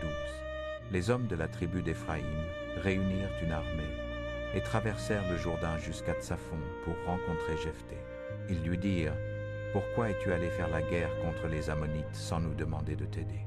À cause de ça, nous allons brûler ta maison avec toi dedans. » Mais Jephthé répondit « Je vous ai bien demandé de l'aide quand les gens de Galaad et moi avions des problèmes avec les Ammonites, et vous n'avez rien voulu faire pour nous aider. Alors, quand nous avons vu que vous ne veniez pas, nous avons risqué notre vie et nous avons attaqué les Ammonites, et le Seigneur nous a permis de les vaincre. Il n'y a aucune raison pour que vous veniez ici aujourd'hui pour m'attaquer. » Mais les hommes d'Éphraïm dirent « Vous, les gens de Galaad, vous n'êtes rien d'autre que des réfugiés d'Éphraïm. Vous vivez même sur des terres qui appartiennent aux tribus d'Éphraïm et de Manassé. » Alors Jephthé réunit l'armée de Galaad, puis ils attaquèrent et battirent l'armée d'Éphraïm.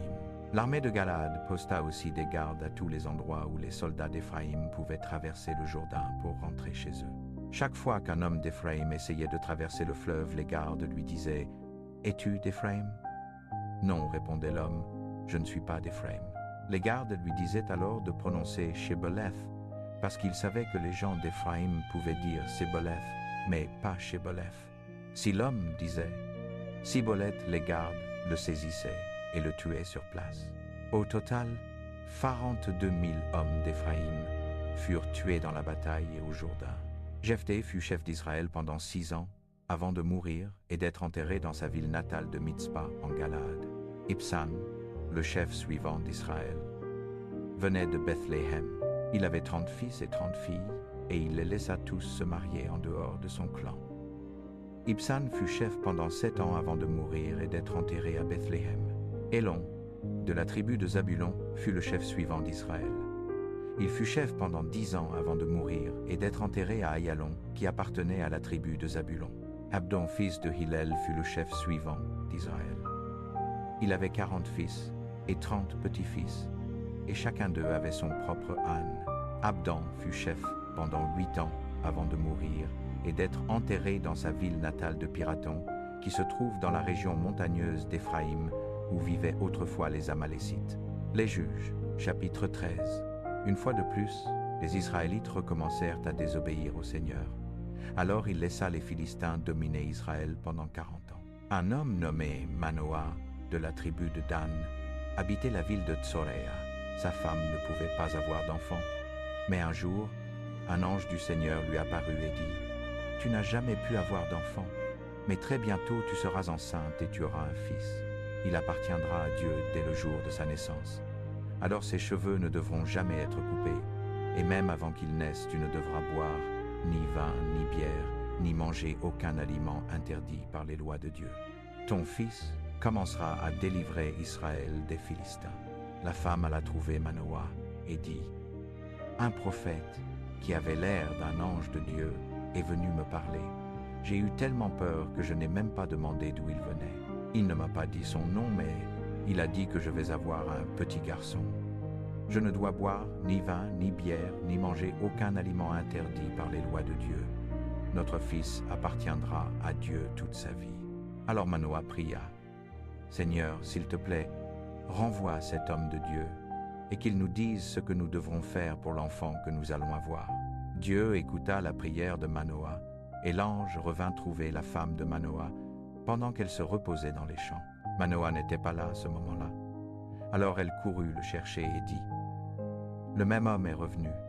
C'est celui que j'ai vu l'autre jour. » Manoah suivit sa femme et demanda à l'homme, « Es-tu celui qui a parlé à ma femme ?»« Oui, c'est moi, » répondit-il. Manoah demanda alors, « Quand ta promesse se réalisera, quelles règles devra-t-il suivre et quel sera son travail ?» L'ange du Seigneur répondit, « Ta femme doit faire très attention à tout ce que je lui ai dit. Elle ne doit ni manger, ni boire quoi que ce soit qui vient de la vigne. Elle ne doit boire ni vin, ni bière, ni manger quoi que ce soit d'interdit par les lois de Dieu. Je lui ai dit exactement ce qu'il faut faire. » Manoah dit, « S'il te plaît, reste un peu avec nous. Nous allons préparer un chevreau pour que tu manges. » Manoah ne savait pas qu'il parlait vraiment à un ange du Seigneur. L'ange répondit, « Je peux rester un peu même si je ne mangerai pas votre nourriture.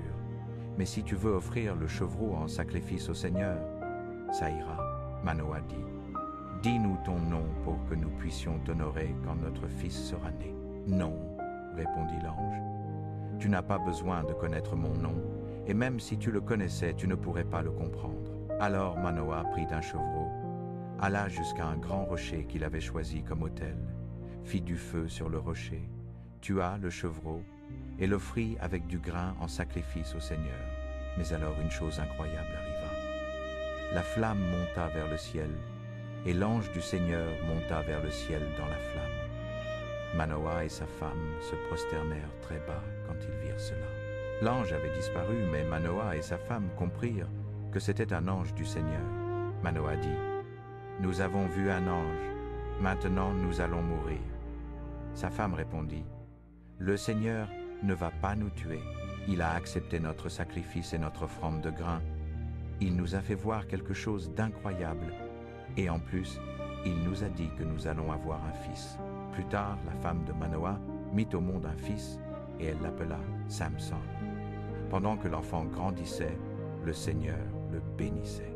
Puis, alors que Samson se trouvait au camp de Dan, entre les villes de Tsoréa et d'Eshtaol, l'Esprit du Seigneur prit possession de lui. Les Juges, chapitre 1-4. Un jour, Samson descendit à Timna, et y vit une femme philistine. Quand il remonta chez lui, il dit à son père et à sa mère, « J'ai vu à Timna une femme philistine. Je veux la prendre pour femme. Arrangez-moi ce mariage. » Ses parents lui répondirent, « N'y a-t-il donc pas de femme parmi les filles de tes frères et dans tout notre peuple pour que tu ailles prendre une femme chez ces Philistins incirconcis ?» Samson dit à son père, « C'est celle-là que je veux, car elle me plaît. » Ses parents ne savaient pas que cela venait du Seigneur, qui cherchait une occasion contre les Philistins. En ce temps-là, en effet, les Philistins dominaient Israël. Samson descendit donc avec son père et sa mère vers Timna. Lorsqu'ils arrivèrent aux vignes de Timna, voici qu'un jeune lion rugissant vint à sa rencontre. L'Esprit du Seigneur fondit sur Samson, et sans rien avoir dans la main, il déchira le lion comme on déchire un chevreau. Il n'en dit rien à son père ni à sa mère. Il descendit ensuite, parla à la femme, et elle lui plut. Quelque temps après, il revint pour la prendre. En passant, il se détourna du chemin pour voir le cadavre du lion. Et voici qu'il y avait un essaim d'abeilles dans le corps du lion avec du miel. Il en racla dans ses mains et mangea tout en marchant. Quand il rejoignit son père et sa mère, il leur en donna et ils en mangèrent. Mais il ne leur dit pas qu'il avait pris ce miel dans le corps du lion. Son père descendit chez la femme, et là Samson fit un festin de 7 jours, comme c'était la coutume pour les jeunes mariés. Quand les Philistins, voyant sa force, choisirent 30 compagnons pour rester avec lui, Samson leur dit, « Je vais vous proposer une énigme. Si vous m'en donnez la solution pendant les 7 jours du festin, je vous donnerai 30 tuniques et 30 vêtements de rechange. Mais si vous ne pouvez pas me la donner, c'est vous qui me donnerez 30 tuniques et 30 vêtements de rechange. » Ils répondirent, « Propose ton énigme, nous t'écoutons. » Il leur dit, « De celui qui mange est sorti ce qui se mange, et du fort est sorti le doux. » Pendant 3 jours, ils ne purent trouver la solution. Le 7e jour, ils dirent à la femme de Samson, « Séduis ton mari pour qu'il nous explique l'énigme. Sinon, nous te brûlerons, toi et la maison de ton père. Nous avez-vous invités ici pour nous dépouiller? » La femme de Samson se mit à pleurer auprès de lui et dit, « Tu me hais, tu ne m'aimes pas. Tu as proposé une énigme au fils de mon peuple, et tu ne me l'as même pas expliquée. » Il lui répondit, « Je ne l'ai expliqué ni à mon père ni à ma mère, et je te l'expliquerai à toi pendant tout le reste des 7 jours du festin. » Elle pleura auprès de lui. Le 7e jour, il finit par la lui expliquer, car elle le tourmentait. Elle alla aussitôt expliquer l'énigme au fils de son peuple. Avant le coucher du soleil, le 7e jour, les hommes de la ville vinrent lui dire, « Quoi de plus doux que le miel? Quoi de plus fort que le lion? » Samson leur répondit, « Si vous n'aviez pas labouré avec ma génisse, vous n'auriez pas trouvé ma énigme. » Alors l'Esprit du Seigneur fondit sur lui. Il descendit à Ashkelon, y tua 30 hommes, prit leurs dépouilles et donna les vêtements de rechange aux auteurs de la solution. Puis, dans la colère, il remonta à la maison de son père. Et la femme de Samson fut donnée à l'un des compagnons qui avaient été ses invités au festin. Les Juges, chapitre 15. Plus tard, pendant la moisson du blé, Samson alla visiter la jeune femme qu'il considérait encore comme sa femme. Il apporta un chevreau comme cadeau et dit à son père, « Je veux entrer dans la chambre de ma femme. »« Tu ne peux pas faire ça, » répondit le père. « Quand tu es parti comme tu l'as fait, j'ai pensé que tu la répudiais. Alors j'ai arrangé pour qu'elle épouse un des jeunes hommes qui étaient à ta fête. Mais ma fille cadette est encore plus jolie, et tu peux la voir comme femme cette fois. » Samson répondit, « J'ai une bonne raison pour faire vraiment du mal à certains Philistins. » Samson sortit et attrapa 300 renards et les attacha ensemble par paires avec des chiffons imbibés d'huile autour de leur queue. Ensuite, Samson emmena les renards dans les champs de blé des Philistins qui étaient prêts à être moissonnés. Il mit le feu aux chiffons et lâcha les renards. Les champs de blé prirent feu et aussi les meules de blé déjà coupées. Même les vignes et les oliveraies des Philistins brûlèrent. Certains Philistins commencèrent à demander « Qui a pu faire une chose pareille ?» « C'est Samson, répondirent certains. Il avait épousé la fille de cet homme de Timna. Mais ensuite, l'homme a donné la femme de Samson à un des hommes de la noce. » Les chefs philistins allèrent à Timna et brûlèrent vif la femme de Samson et son père. Quand Samson apprit ce qu'ils avaient fait, il alla vers eux et dit, « Vous les avez tués, et je ne me reposerai pas avant de vous avoir rendu l'appareil. » Ensuite Samson commença à les tailler en pièces avec son épée. Samson quitta la Philistie et alla vivre dans la grotte du rocher d'Étam. Mais peu de temps après, les Philistins envahirent Juda et installèrent un immense camp militaire à Léhi. Les gens de Juda demandèrent, « Pourquoi avez-vous envahi notre pays ?» Les Philistins répondirent, « Nous sommes venus chercher Samson.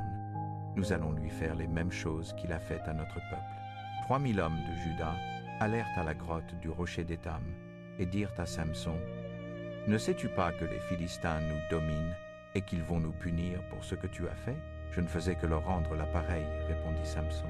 « Ils m'ont fait les mêmes choses d'abord. Nous sommes venus pour t'attacher et te livrer à eux, dirent les hommes de Juda. »« Je ne me battrai pas, » répondit Samson. « Mais vous devez promettre de ne pas me faire de mal vous-même. »« Nous promettons, dirent les hommes. Nous allons seulement t'attacher et te livrer aux Philistins. Nous ne te tuerons pas. » Alors ils lui attachèrent les mains et les bras avec 2 cordes toutes neuves et l'emmenèrent du rocher d'Étam. Quand les Philistins virent qu'on amenait Samson à leur camp de Léhi, ils se mirent à crier et coururent vers lui. Mais l'Esprit du Seigneur s'empara de Samson, et Samson brisa les cordes comme si c'étaient des fils brûlés. Samson regarda autour de lui et aperçut une mâchoire d'âne. La mâchoire n'était pas encore sèche, alors elle était encore dure et lourde. Samson la saisit et commença à frapper les Philistins. Il en tua 1000. Quand le combat fut terminé, il composa ce poème sur ce qu'il avait fait aux Philistins. Ah, j'ai utilisé une mâchoire d'âne pour tuer 1000 hommes. Je les ai battus avec cette mâchoire, encore et encore. Samson jeta la mâchoire par terre et décida d'appeler l'endroit colline de la mâchoire. On l'appelle encore comme ça aujourd'hui. Samson avait tellement soif qu'il pria « Seigneur, tu m'as aidé à gagner une bataille contre toute une armée. S'il te plaît, ne me laisse pas mourir de soif maintenant. Ces païens philistins emporteraient mon cadavre. » Samson était fatigué et épuisé, mais Dieu fit jaillir de l'eau d'un rocher. Samson but et se sentit fort de nouveau. Samson appela l'endroit source du suppliante, parce qu'il avait appelé Dieu à l'aide. La source est encore là, à Léhi. Samson fut chef d'Israël pendant 20 ans, mais les Philistins étaient encore les maîtres d'Israël. Les Juges, chapitre 16. Un jour, alors que Samson était à Gaza, il vit une prostituée et alla passer la nuit chez elle. Les gens de Gaza apprirent qu'il était là et décidèrent de le tuer au lever du jour. Ils allèrent à la porte de la ville et attendirent toute la nuit dans les postes de garde de chaque côté de la porte. Mais Samson se leva au milieu de la nuit, alla à la porte de la ville, arracha les battants de la porte et les montants du mur, les mit sur ses épaules et les porta jusqu'au sommet de la colline qui domine Hébron, où il les posa encore fermés et verrouillés. Quelque temps après, Samson tomba amoureux d'une femme nommée Délila, qui habitait la vallée de Sorek. Les chefs philistins allèrent trouver Délila et dirent « Trompe Samson, pour qu'il te dise ce qui le rend si fort et comment on peut le rendre faible. Alors, nous pourrons le ligoter pour qu'il ne s'échappe pas. Si tu découvres son secret, nous te donnerons chacun 1100 pièces d'argent. » La fois suivante où Samson était chez Délila, elle lui demanda « Qu'est-ce qui te rend si fort? Comment peut-on te ligoter pour que tu ne puisses pas t'échapper? Allez, tu peux me le dire. » Samson répondit « Si on me ligote avec 7 cordes d'arc neuves qui n'ont jamais été séchées, je deviendrai aussi faible que n'importe qui. » Les chefs philistins donnèrent 7 cordes d'arc neuves à Délila. Ils envoyèrent aussi des soldats se cacher dans la chambre. Délila ligota Samson avec les cordes et cria « Samson, les Philistins t'attaquent !» Samson rompit les cordes comme si c'était des fils brûlés. Les Philistins n'avaient toujours pas découvert pourquoi Samson était si fort. « Tu m'as menti et tu m'as ridiculisé, » dit Délila. « Maintenant dis-moi vraiment comment on peut te ligoter. » Samson répondit « Utilise des cordes neuves.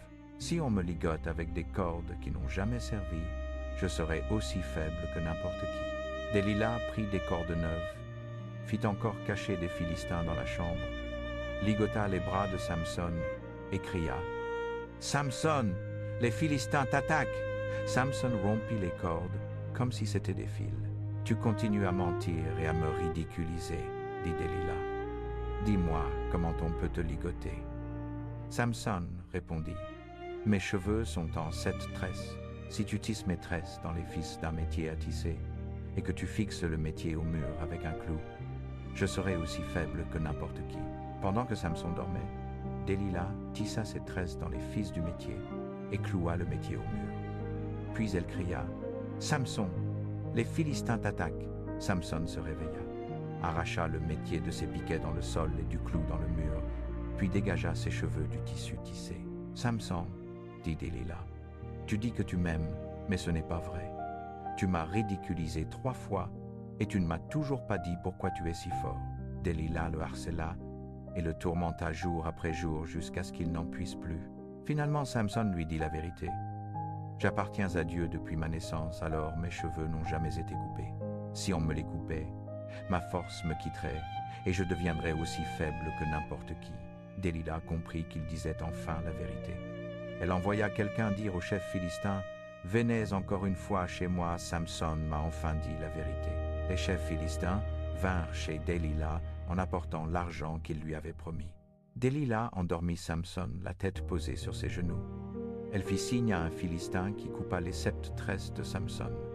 Quand elle eut fini, la force de Samson était partie. Délila le ligota et cria « Samson, Les Philistins t'attaquent. Samson se réveilla et pensa, je vais me libérer et m'échapper comme d'habitude. Il ne se rendait pas compte que le Seigneur avait cessé de l'aider. Les Philistins saisirent Samson, lui crevèrent les yeux, l'emmenèrent à la prison de Gaza et l'enchaînèrent. Puis ils le forcèrent à tourner la meule pour moudre le grain, mais ils ne lui coupaient plus les cheveux. Alors ils recommencèrent à pousser. Les chefs philistins organisèrent une grande fête et offrirent beaucoup d'animaux en sacrifice à leur dieu Dagon. Les chefs disaient, Samson était notre ennemi, mais notre dieu Dagon nous a aidés à le capturer. Tout le monde s'amusait bien et ils criaient, faites sortir Samson, il nous fera encore rire un peu. Ils firent sortir Samson de la prison. Quand les gens le virent, ils louèrent leur Dieu. Samson détruisait nos récoltes et tuait nos gens. Il était notre ennemi, mais notre Dieu nous a aidés à le capturer. Ils se moquèrent de Samson pendant un moment, puis ils lui dirent de se tenir près des colonnes qui soutenaient le toit. Un jeune garçon tenait Samson par la main. Samson lui dit, « J'ai besoin de m'appuyer sur quelque chose. Conduis-moi jusqu'aux colonnes qui soutiennent le toit. » Les chefs philistins faisaient la fête dans un temple rempli de monde, avec encore 3000 personnes sur le toit plat qui regardaient Samson et se moquaient de lui. Samson pria, « Seigneur Dieu, souviens-toi de moi s'il te plaît. Les Philistins m'ont crevé les yeux, mais rends-moi fort une dernière fois pour que je puisse me venger, au moins pour un de mes yeux. » Samson se tenait entre les deux colonnes centrales qui soutenaient le toit. Il tâta et trouva une colonne avec sa main droite et l'autre avec sa main gauche. Puis il cria, « Que je meure avec les Philistins !» Il poussa de toutes ses forces contre les colonnes. Le temple s'effondra sur les chefs philistins et sur tous ceux qui étaient dedans. Samson tua plus de Philistins en mourant qu'il n'en avait tué pendant toute sa vie. Ses frères et le reste de sa famille allèrent à Gaza, récupérèrent son corps et le ramenèrent chez eux. Ils l'enterrèrent dans le tombeau de son père, entre Tsoréa et Eshtaol. Samson fut chef d'Israël pendant 20 ans. Chapitre 17 des Juges. Il y avait un homme des montagnes d'Éphraïm qui s'appelait Michée. Un jour, il dit à sa mère, « Ces 1100 pièces d'argent qu'on t'a volées, tu te souviens? Celles pour lesquelles tu as prononcé une malédiction en ma présence?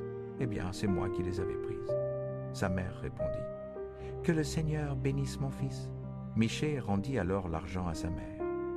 Elle dit, « Je consacre cet argent au Seigneur de ma main pour mon fils, afin qu'on en fasse une image taillée et une statue de fonte. » Puis s'adressant à son fils, elle ajouta, « Maintenant, Michée, cet argent est à toi. » Mais Michée le lui remit quand même. Sa mère prit 200 pièces d'argent et les donna au fondeur. Celui-ci en fit une image taillée et une statue de fonte. Elles furent placées dans la maison de Michée. Cet homme, Michée, avait donc une maison des dieux chez lui. Il fabriqua un éphod et des téraphim, et il consacra l'un de ses fils qui lui servit de prêtre. En ce temps-là, il n'y avait pas de roi en Israël. Chacun faisait ce qui lui semblait bon. Or, un jeune homme lévite, qui séjournait à Bethléem de Juda, il appartenait à cette ville de la tribu de Juda, quitta Bethléem pour aller demeurer là où il trouverait une place. Il arriva dans les montagnes d'Éphraïm, jusqu'à la maison de Michée alors qu'il était en route. Michée lui demanda, « D'où viens-tu » Il répondit, « Je suis un lévite de Bethléem de Juda, et je vais demeurer là où je trouverai une place. » Michée lui dit, « Reste chez moi, tu seras pour moi un père et un prêtre. Je te donnerai 10 pièces d'argent par an, un équipement complet de vêtements et ta nourriture. » Le Lévite accepta. Le Lévite consentit donc à rester chez cet homme, et le jeune homme fut pour Michée comme l'un de ses fils. Michée consacra le Lévite, et celui-ci devint son prêtre. Il demeura dans sa maison. Alors Michée dit, « Maintenant je sais que le Seigneur me fera du bien, puisque j'ai ce Lévite comme prêtre. » Les Juges, chapitre 19. À l'époque où il n'y avait pas encore de roi en Israël, un Lévite habitait au fond du pays montagneux de la tribu d'Éphraïm. Il avait pris pour femme une concubine de Bethléem en Juda, mais elle lui fut infidèle et s'en alla vivre chez son père à Bethléem. 4 mois plus tard, son mari décida d'aller lui parler pour la convaincre de revenir. Il partit à Bethléem avec un serviteur et 2 ânes. Il parla à sa femme et elle le fit entrer dans la maison de son père. Le père fut très content de le voir et ne voulait pas qu'il reparte. Alors l'homme resta 3 jours à manger et à boire avec son beau-père. Quand tout le monde se leva le 4e jour, le Lévite commença à se préparer à partir. Mais son beau-père dit « Ne pars pas avant d'avoir mangé un peu, tu auras besoin de force pour le voyage. » Les 2 hommes s'assirent ensemble et firent un grand repas. « Allez, reste encore cette nuit et passe un bon moment, » dit le beau Sipère. Le Lévite voulut partir, mais son beau-père insista et il passa encore une nuit. Le 5e jour, l'homme se leva tôt pour partir. Mais le père de sa femme dit « Il faut reprendre des forces. Pourquoi ne pas partir juste après le repas de midi ?» Alors ils se mirent à manger. Finalement, le Lévite se leva du repas pour que lui, sa femme et son serviteur puissent partir. « Regarde, » dit son beau-père, « il est déjà tard dans l'après-midi. Si tu pars maintenant, tu n'iras pas loin avant la nuit. Reste encore une nuit avec nous et amuse-toi. Puis demain matin, tu te lèves tôt et tu rentres. » Mais le Lévite décida de ne plus passer la nuit là. Il fit seller ses 2 ânes. Puis lui, sa femme et son serviteur partirent. Ils arrivèrent près de Jébus, c'est aujourd'hui Jérusalem, alors qu'il commençait à faire sombre. Le serviteur dit « Arrêtons-nous et passons la nuit dans cette ville où vivent les Jébusites. »« Non, » répondit le Lévite, « ce ne sont pas des Israélites. Je refuse de passer la nuit là. Nous nous arrêterons à Gibéa. Nous pouvons arriver à Gibéa, ou peut être même à Rama avant la nuit. » Ils continuèrent et arrivèrent à Gibéa, dans le territoire de Benjamin, juste après le coucher du soleil. Ils quittèrent la route et entrèrent dans Gibéa.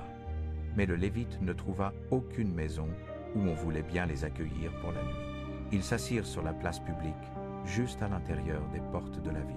Bientôt un vieil homme rentra des champs par la porte. La plupart des habitants de Gibéa étaient de la tribu de Benjamin, mais cet homme venait à l'origine du pays montagneux d'Éphraïm. Il vit que le Lévite était juste de passage. « Où vas-tu » demanda le vieil homme. « D'où viens-tu » ? « Je viens de Bethléem en Juda » répondit le Lévite. « Nous y sommes allés en visite. Maintenant nous allons au lieu où le Seigneur est adoré, et ensuite nous rentrerons chez nous, dans le pays montagneux d'Éphraïm. Mais personne ici ne veut nous laisser passer la nuit chez lui. Nous avons de la nourriture pour nos ânes, et du pain et du vin pour nous. Nous n'avons besoin que d'un endroit où dormir. » Le vieil homme dit, « Vous êtes les bienvenus chez moi. Soyez mes invités, mais ne restez pas dehors ici. » Le vieil homme les fit entrer dans sa maison et donna à manger à leurs ânes. Ensuite, lui et ses invités se lavèrent les pieds et commencèrent à manger et à boire. Ils passaient un bon moment quand des hommes pervers de la ville entourèrent la maison, frappèrent violemment à la porte et crièrent « L'homme qui est entré chez toi ce soir, fais-le sortir pour que nous ayons des relations avec lui. » Le vieil homme sortit et dit « Mes amis, je vous en prie, ne commettez pas un crime aussi horrible contre un homme qui est mon invité. Laissez-moi plutôt vous envoyer ma fille. Elle est vierge, et je vous enverrai même la femme de cet homme. Violez-les ou faites-leur ce que vous voulez, mais ne faites pas une chose aussi horrible à cet homme. » Les hommes refusèrent d'écouter. Alors le Lévite saisit sa concubine et la poussa dehors. Les hommes la violèrent et l'abusèrent toute la nuit. Finalement, juste avant l'aube, ils la laissèrent partir. Presque au lever du jour, elle revint à la maison où était son mari, s'effondra à la porte et resta étendue là jusqu'au soleil levé. À ce moment-là, son mari se réveilla, se prépara à partir, ouvrit la porte et sortit. Il trouva sa femme étendue à la porte, les mains sur le seuil. « Lève-toi, dit-il, il est temps de partir. » Mais elle ne bougeait pas. Il la souleva, la mit sur son âne et partit.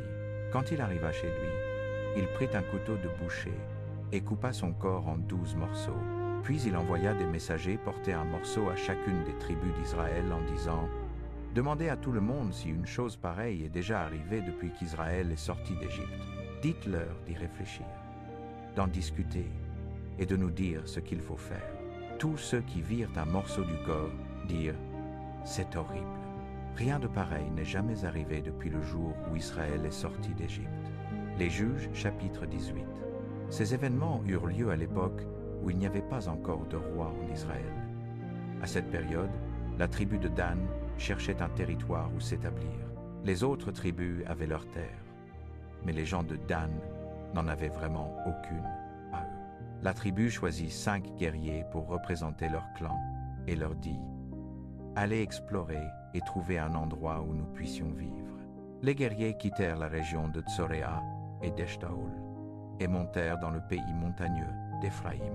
Une nuit, ils passèrent chez Mika parce qu'ils entendirent parler le jeune Lévite et reconnurent à son accent qu'il venait du sud. Ils lui demandèrent « Qu'est-ce que tu fais ici? Qui t'a amené ici ?» Le Lévite répondit « Mika m'a engagé comme prêtre. » Puis il leur raconta combien Mika le traitait bien. « Parle à Dieu pour nous, dirent les hommes. Demande à Dieu si nous réussirons dans ce que nous entreprenons. » « Ne vous inquiétez pas, répondit le prêtre. Le Seigneur approuve ce que vous faites. » Les 5 hommes repartirent et arrivèrent à la ville de Laïch. Ses habitants étaient des Sidoniens, mais Sidon était trop loin pour les protéger. La ville n'avait pas de rempart.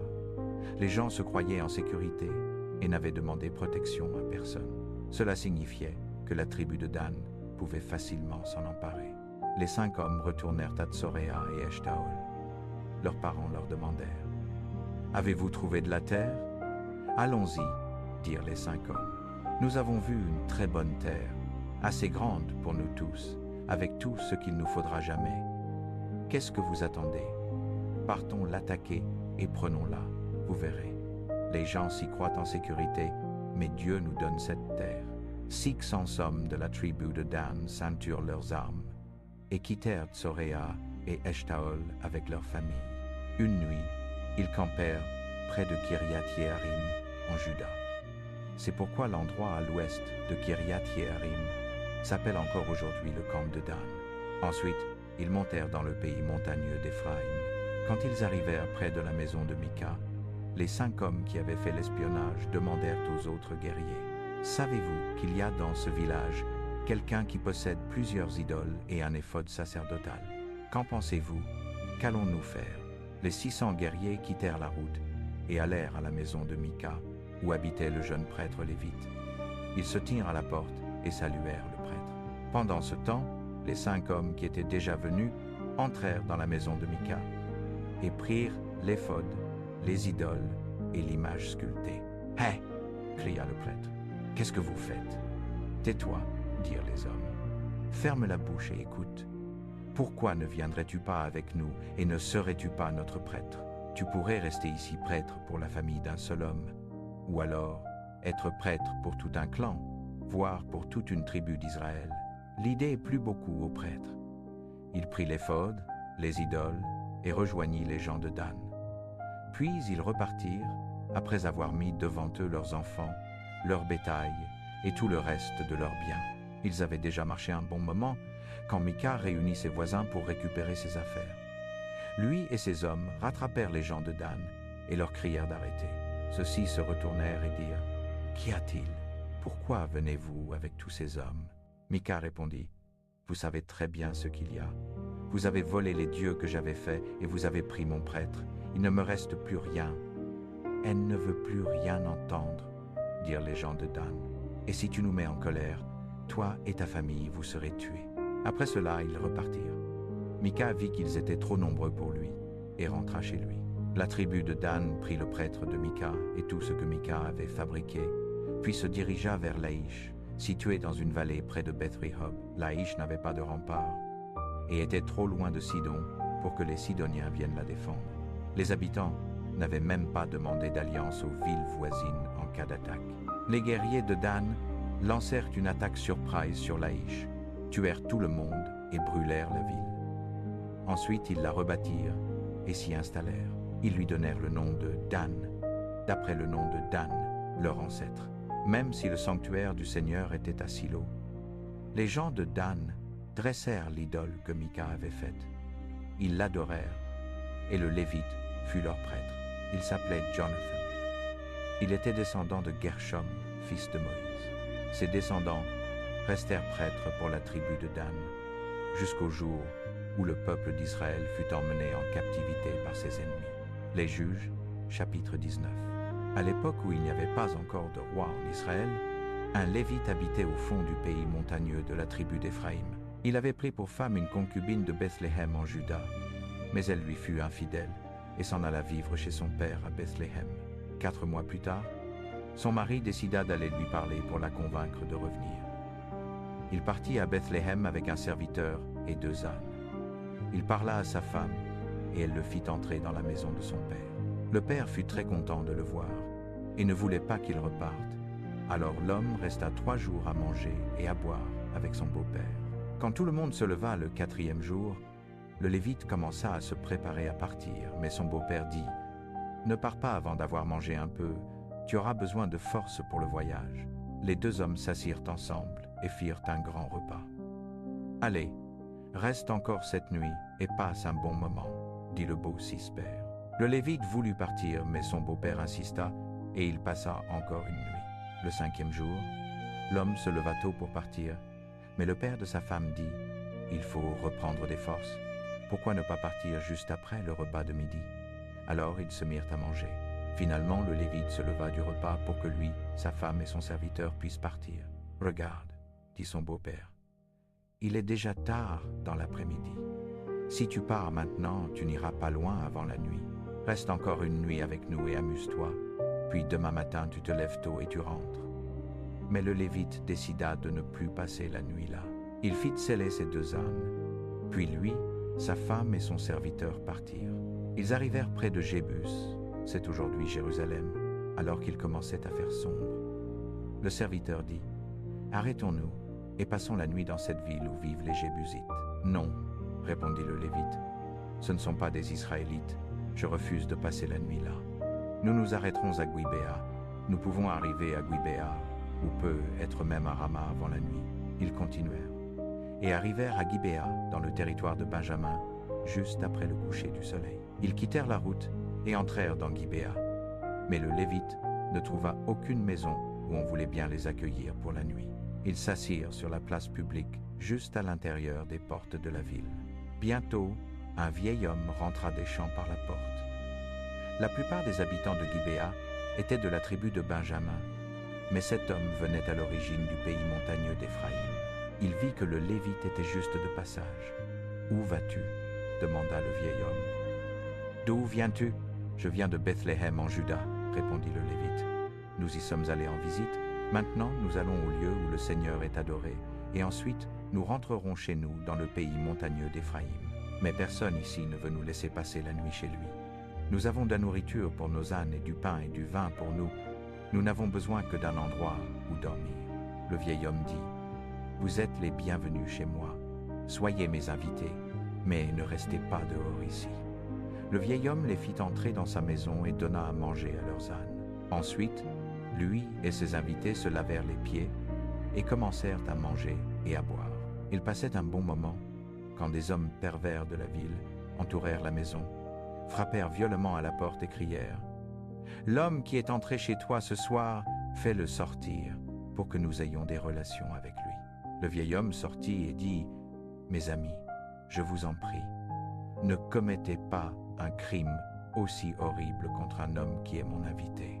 Laissez-moi plutôt vous envoyer ma fille. Elle est vierge, et je vous enverrai même la femme de cet homme. Violez-les ou faites-leur ce que vous voulez, mais ne faites pas une chose aussi horrible à cet homme. » Les hommes refusèrent d'écouter.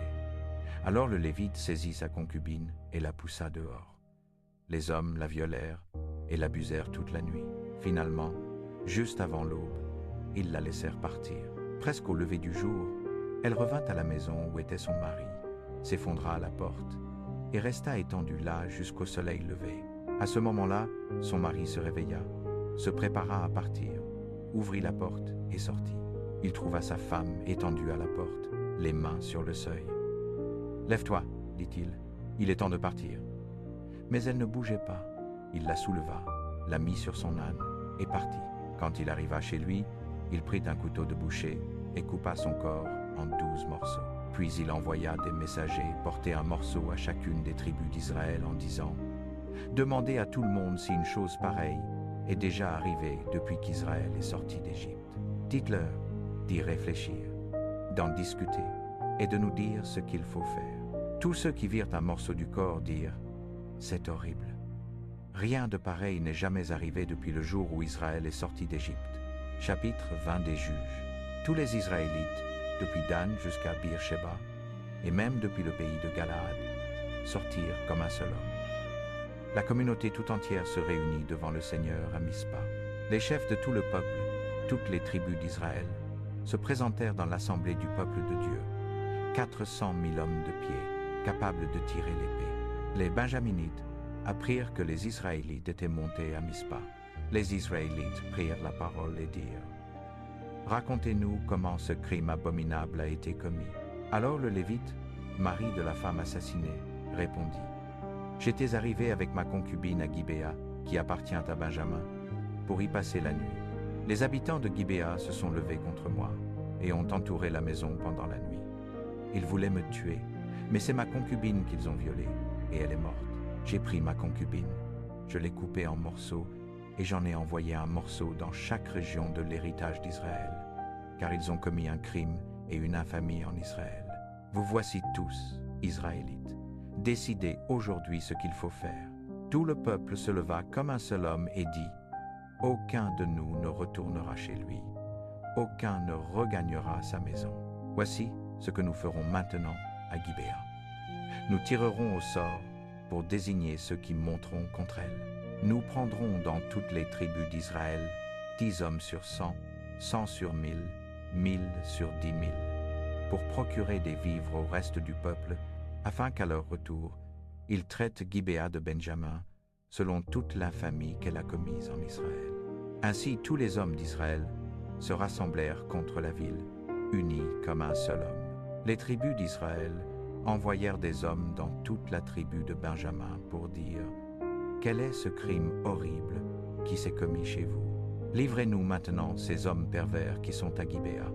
Nous les ferons mourir et nous ôterons le mal du milieu d'Israël. » Mais les Benjaminites ne voulurent pas écouter la voix de leurs frères, les Israélites. Au contraire, les Benjamins rassembla depuis ces villes des hommes à Gibéa pour sortir au combat contre les Israélites. Ce jour-là, les Benjaminites comptèrent 26 000 hommes tirant l'épée, sans compter les habitants de Gibéa, qui étaient 700 hommes d'élite. Parmi tout ce peuple, il y avait 700 hommes d'élite gauchers. Tous pouvaient lancer une pierre avec la fronde à un cheveu près sans la manquer. Les hommes d'Israël, sans Benjamin, comptèrent 400 000 hommes tirant l'épée, tous gens de guerre. Ils montèrent à Béthel, consultèrent Dieu et dirent: « Qui de nous montera le premier pour combattre les Benjaminites ?» Le Seigneur répondit: « Juda montera le premier. » Le lendemain matin, les Israélites se levèrent, dressèrent leur camp près de Gibéa, sortirent pour combattre Benjamin et se rangèrent en bataille contre eux devant Gibéa. Les Benjaminites sortirent de Gibéa, et ce jour-là, ils étendirent par terre 22 000 hommes d'Israël. Le peuple, les hommes d'Israël, reprirent courage. Ils se rangèrent de nouveau en bataille à l'endroit où ils s'étaient placés le premier jour. Les Israélites montèrent, pleurèrent devant le Seigneur jusqu'au soir et consultèrent le Seigneur. « Dois-je encore m'avancer au combat contre les fils de Benjamin, mon frère ?» Le Seigneur répondit: « Montez contre eux. » Le lendemain, les Israélites s'approchèrent des Benjaminites. Benjamin sortit de Gibéa à leur rencontre et, ce jour-là encore, ils étendirent par terre 10 à 8 000 hommes d'Israël, tous tirant l'épée. Alors tout Israël, tout le peuple, monta à Béthel. Ils pleurèrent, restèrent là devant le Seigneur, jeûnèrent ce jour-là jusqu'au soir, offrirent des holocaustes et des sacrifices de communion devant le Seigneur. L'arche de l'alliance de Dieu était là en ces jours-là. Et Phiné, fils d'Éléazar, fils d'Aaron, se tenait devant elle. Les Israélites demandèrent: « Dois-je encore sortir au combat contre les fils de Benjamin, mon frère, ou dois-je cesser ?»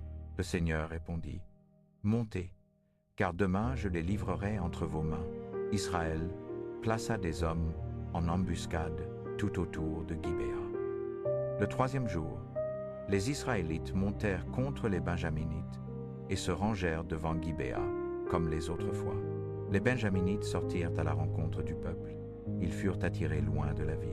Comme les autres fois, ils commencèrent à frapper et à tuer dans le peuple environ 30 hommes d'Israël, sur les routes dont l'une monte à Béthel et l'autre à Gibéa, et dans la campagne. Ils se disaient, « Les voilà battus devant nous comme les premières fois. » Mais les Israélites avaient dit, « Fuyons et attirons-les loin de la ville sur les routes. » Tous les hommes d'Israël quittèrent leur position et se reformèrent à Baal-Tamar, tandis que l'embuscade d'Israël surgissait de sa position à l'ouest de Geba. 10 000 hommes d'élite de tout Israël arrivèrent devant Gibéa. Le combat fut acharné, et les Benjaminites ne savaient pas que le malheur les atteignait. Le Seigneur battit Benjamin devant Israël. Ce jour-là, les Israélites tuèrent 25 100 hommes de Benjamin, tous tirant l'épée. Les Benjaminites virent qu'ils étaient battus. Quand ils virent la fumée de la ville entière monter vers le ciel, ils se retournèrent. Voici que la ville était consumée par le feu. Les hommes d'Israël avaient fait volte-face. Les Benjaminites furent épouvantés, car ils virent que le malheur les avait atteints. Ils tournèrent le dos devant les hommes d'Israël et prirent le chemin du désert. Mais le combat les serrait de près, et ceux qui sortaient des villes les massacraient au milieu d'eux. Ils encerclèrent Benjamin, le poursuivirent, le foulèrent aux pieds là où il se reposait, jusqu'en face de Gibéa, du côté du soleil levant. 18 000 hommes de Benjamin tombèrent, tous vaillants guerriers. Les autres tournèrent le dos et s'enfuirent au désert vers le rocher de Rimon. Mais Israël en ramassa encore 5 000 sur les routes, puis les serra de près jusqu'à Guidom, et en abattit 2 000. Le total des Benjaminites qui tombèrent ce jour-là fut de 25 000 hommes tirant l'épée, tous vaillants guerriers. 600 hommes seulement purent tourner le dos et s'enfuir au désert vers le rocher de Rimon. Ils y restèrent 4 mois. Les hommes d'Israël revinrent vers les Benjaminites, passèrent toute la ville au fil de l'épée, hommes et bétail, tout ce qui s'y trouvait. Ils livrèrent aussi aux flammes toutes les villes qu'ils rencontrèrent. Les Juges, chapitre 21. Quand les Israélites s'étaient réunis à Mitzpa, avant la guerre contre Benjamin, ils avaient fait ce serment solennel. Aucun de nous ne donnera jamais sa fille en mariage à un homme de Benjamin. Après la guerre contre Benjamin, les Israélites allèrent au lieu de culte à Béthel et restèrent assis là jusqu'au coucher du soleil. Ils pleurèrent très fort et très amèrement et prièrent, « Seigneur, toi qui es le Dieu d'Israël, pourquoi as-tu permis que cela arrive? Maintenant, une de nos tribus a presque disparu. » Tôt le lendemain matin, les Israélites construisirent un autel et offrirent des sacrifices pour plaire au Seigneur et pour demander sa bénédiction. Ensuite, ils se demandèrent entre eux, « Est-ce qu'une des tribus d'Israël a manqué de venir au lieu de culte? Nous avons fait le serment solennel que quiconque ne viendrait pas à l'assemblée de Mitzpah serait mis à mort. » Les Israélites étaient très tristes de ce qui était arrivé à la tribu de Benjamin, et ils disaient, « Une de nos tribus a presque été exterminée. Seuls quelques hommes de Benjamin n'ont pas été tués à la guerre. Il faut leur trouver des femmes pour que la tribu ne disparaisse pas complètement. Mais comment faire, puisque nous avons juré au nom du Seigneur que nous ne leur donnerions aucune de nos filles? » Les Israélites demandèrent encore, « Est-ce qu'une des tribus est restée à l'écart de l'assemblée de Mitzpah? » Après s'être renseignés, ils découvrirent que personne n'était venu de Yabesh en Galade. Alors ils envoyèrent 12 000 guerriers avec cet ordre, attaquer Yabesh de Galade et tuer tout le monde sauf les jeunes femmes qui n'ont jamais été mariées. Les guerriers attaquèrent Yabesh de Galade et revinrent au camp en Canaan avec 400 jeunes femmes. Les Israélites se réunirent et envoyèrent des messagers aux hommes de Benjamin qui étaient au rocher de Rimon pour leur dire que les Israélites voulaient faire la paix avec eux. Les hommes de Benjamin revinrent donc du rocher de Rimon, et les Israélites leur donnèrent en mariage les jeunes femmes de Yabesh. Mais il n'y en avait pas assez. Les Israélites étaient très tristes, parce que le Seigneur avait presque exterminé une de leurs tribus. Alors leurs chefs dirent, « Toutes les femmes de la tribu de Benjamin ont été tuées. Comment trouver des femmes pour ceux qui restent? S'ils n'ont pas d'enfants, une des tribus d'Israël disparaîtra. Mais nous ne pouvons pas leur donner nos filles. Nous avons fait le serment solennel de ne pas le faire, et si nous le faisons, nous tomberons sous notre propre malédiction. » Quelqu'un proposa alors, « Et la fête du Seigneur qui a lieu chaque année à Silo. Elle se tient au nord de Béthel, au sud de Lebona, et juste à l'est de la route qui va de Béthel à Sichem. » Les chefs dirent aux hommes de Benjamin qui n'avaient toujours pas de femmes, allez à Silo et cachez-vous dans les vignes près du lieu de la fête. Attendez que les jeunes filles de Silo sortent pour danser. Alors sortez en courant, attrapez chacune une jeune fille et emmenez-la chez vous comme épouse. Si les pères ou les frères de ces filles se plaignent, nous leur dirons: soyez assez bons pour leur laisser garder votre fille. Après tout, nous n'avons pas pu trouver assez de femmes pour tous les hommes de Benjamin lors de la bataille de Yabesh. Et comme vous ne leur avez pas donné la permission d'épouser vos filles, vous ne tomberez pas sous la malédiction dont nous étions convenus. Les hommes de Benjamin allèrent à Silo et se cachèrent dans les vignes. Bientôt les jeunes filles commencèrent à danser, et chaque homme attrapa l'une d'elles et l'emporta. Ensuite, les hommes de Benjamin rentrèrent dans leur territoire, rebâtirent leur ville et s'y installèrent de nouveau. Après cela, le reste des Israélites rentra chacun chez soi et dans sa famille. En ce temps-là, il n'y avait pas de roi en Israël, et chacun faisait ce qui lui semblait juste.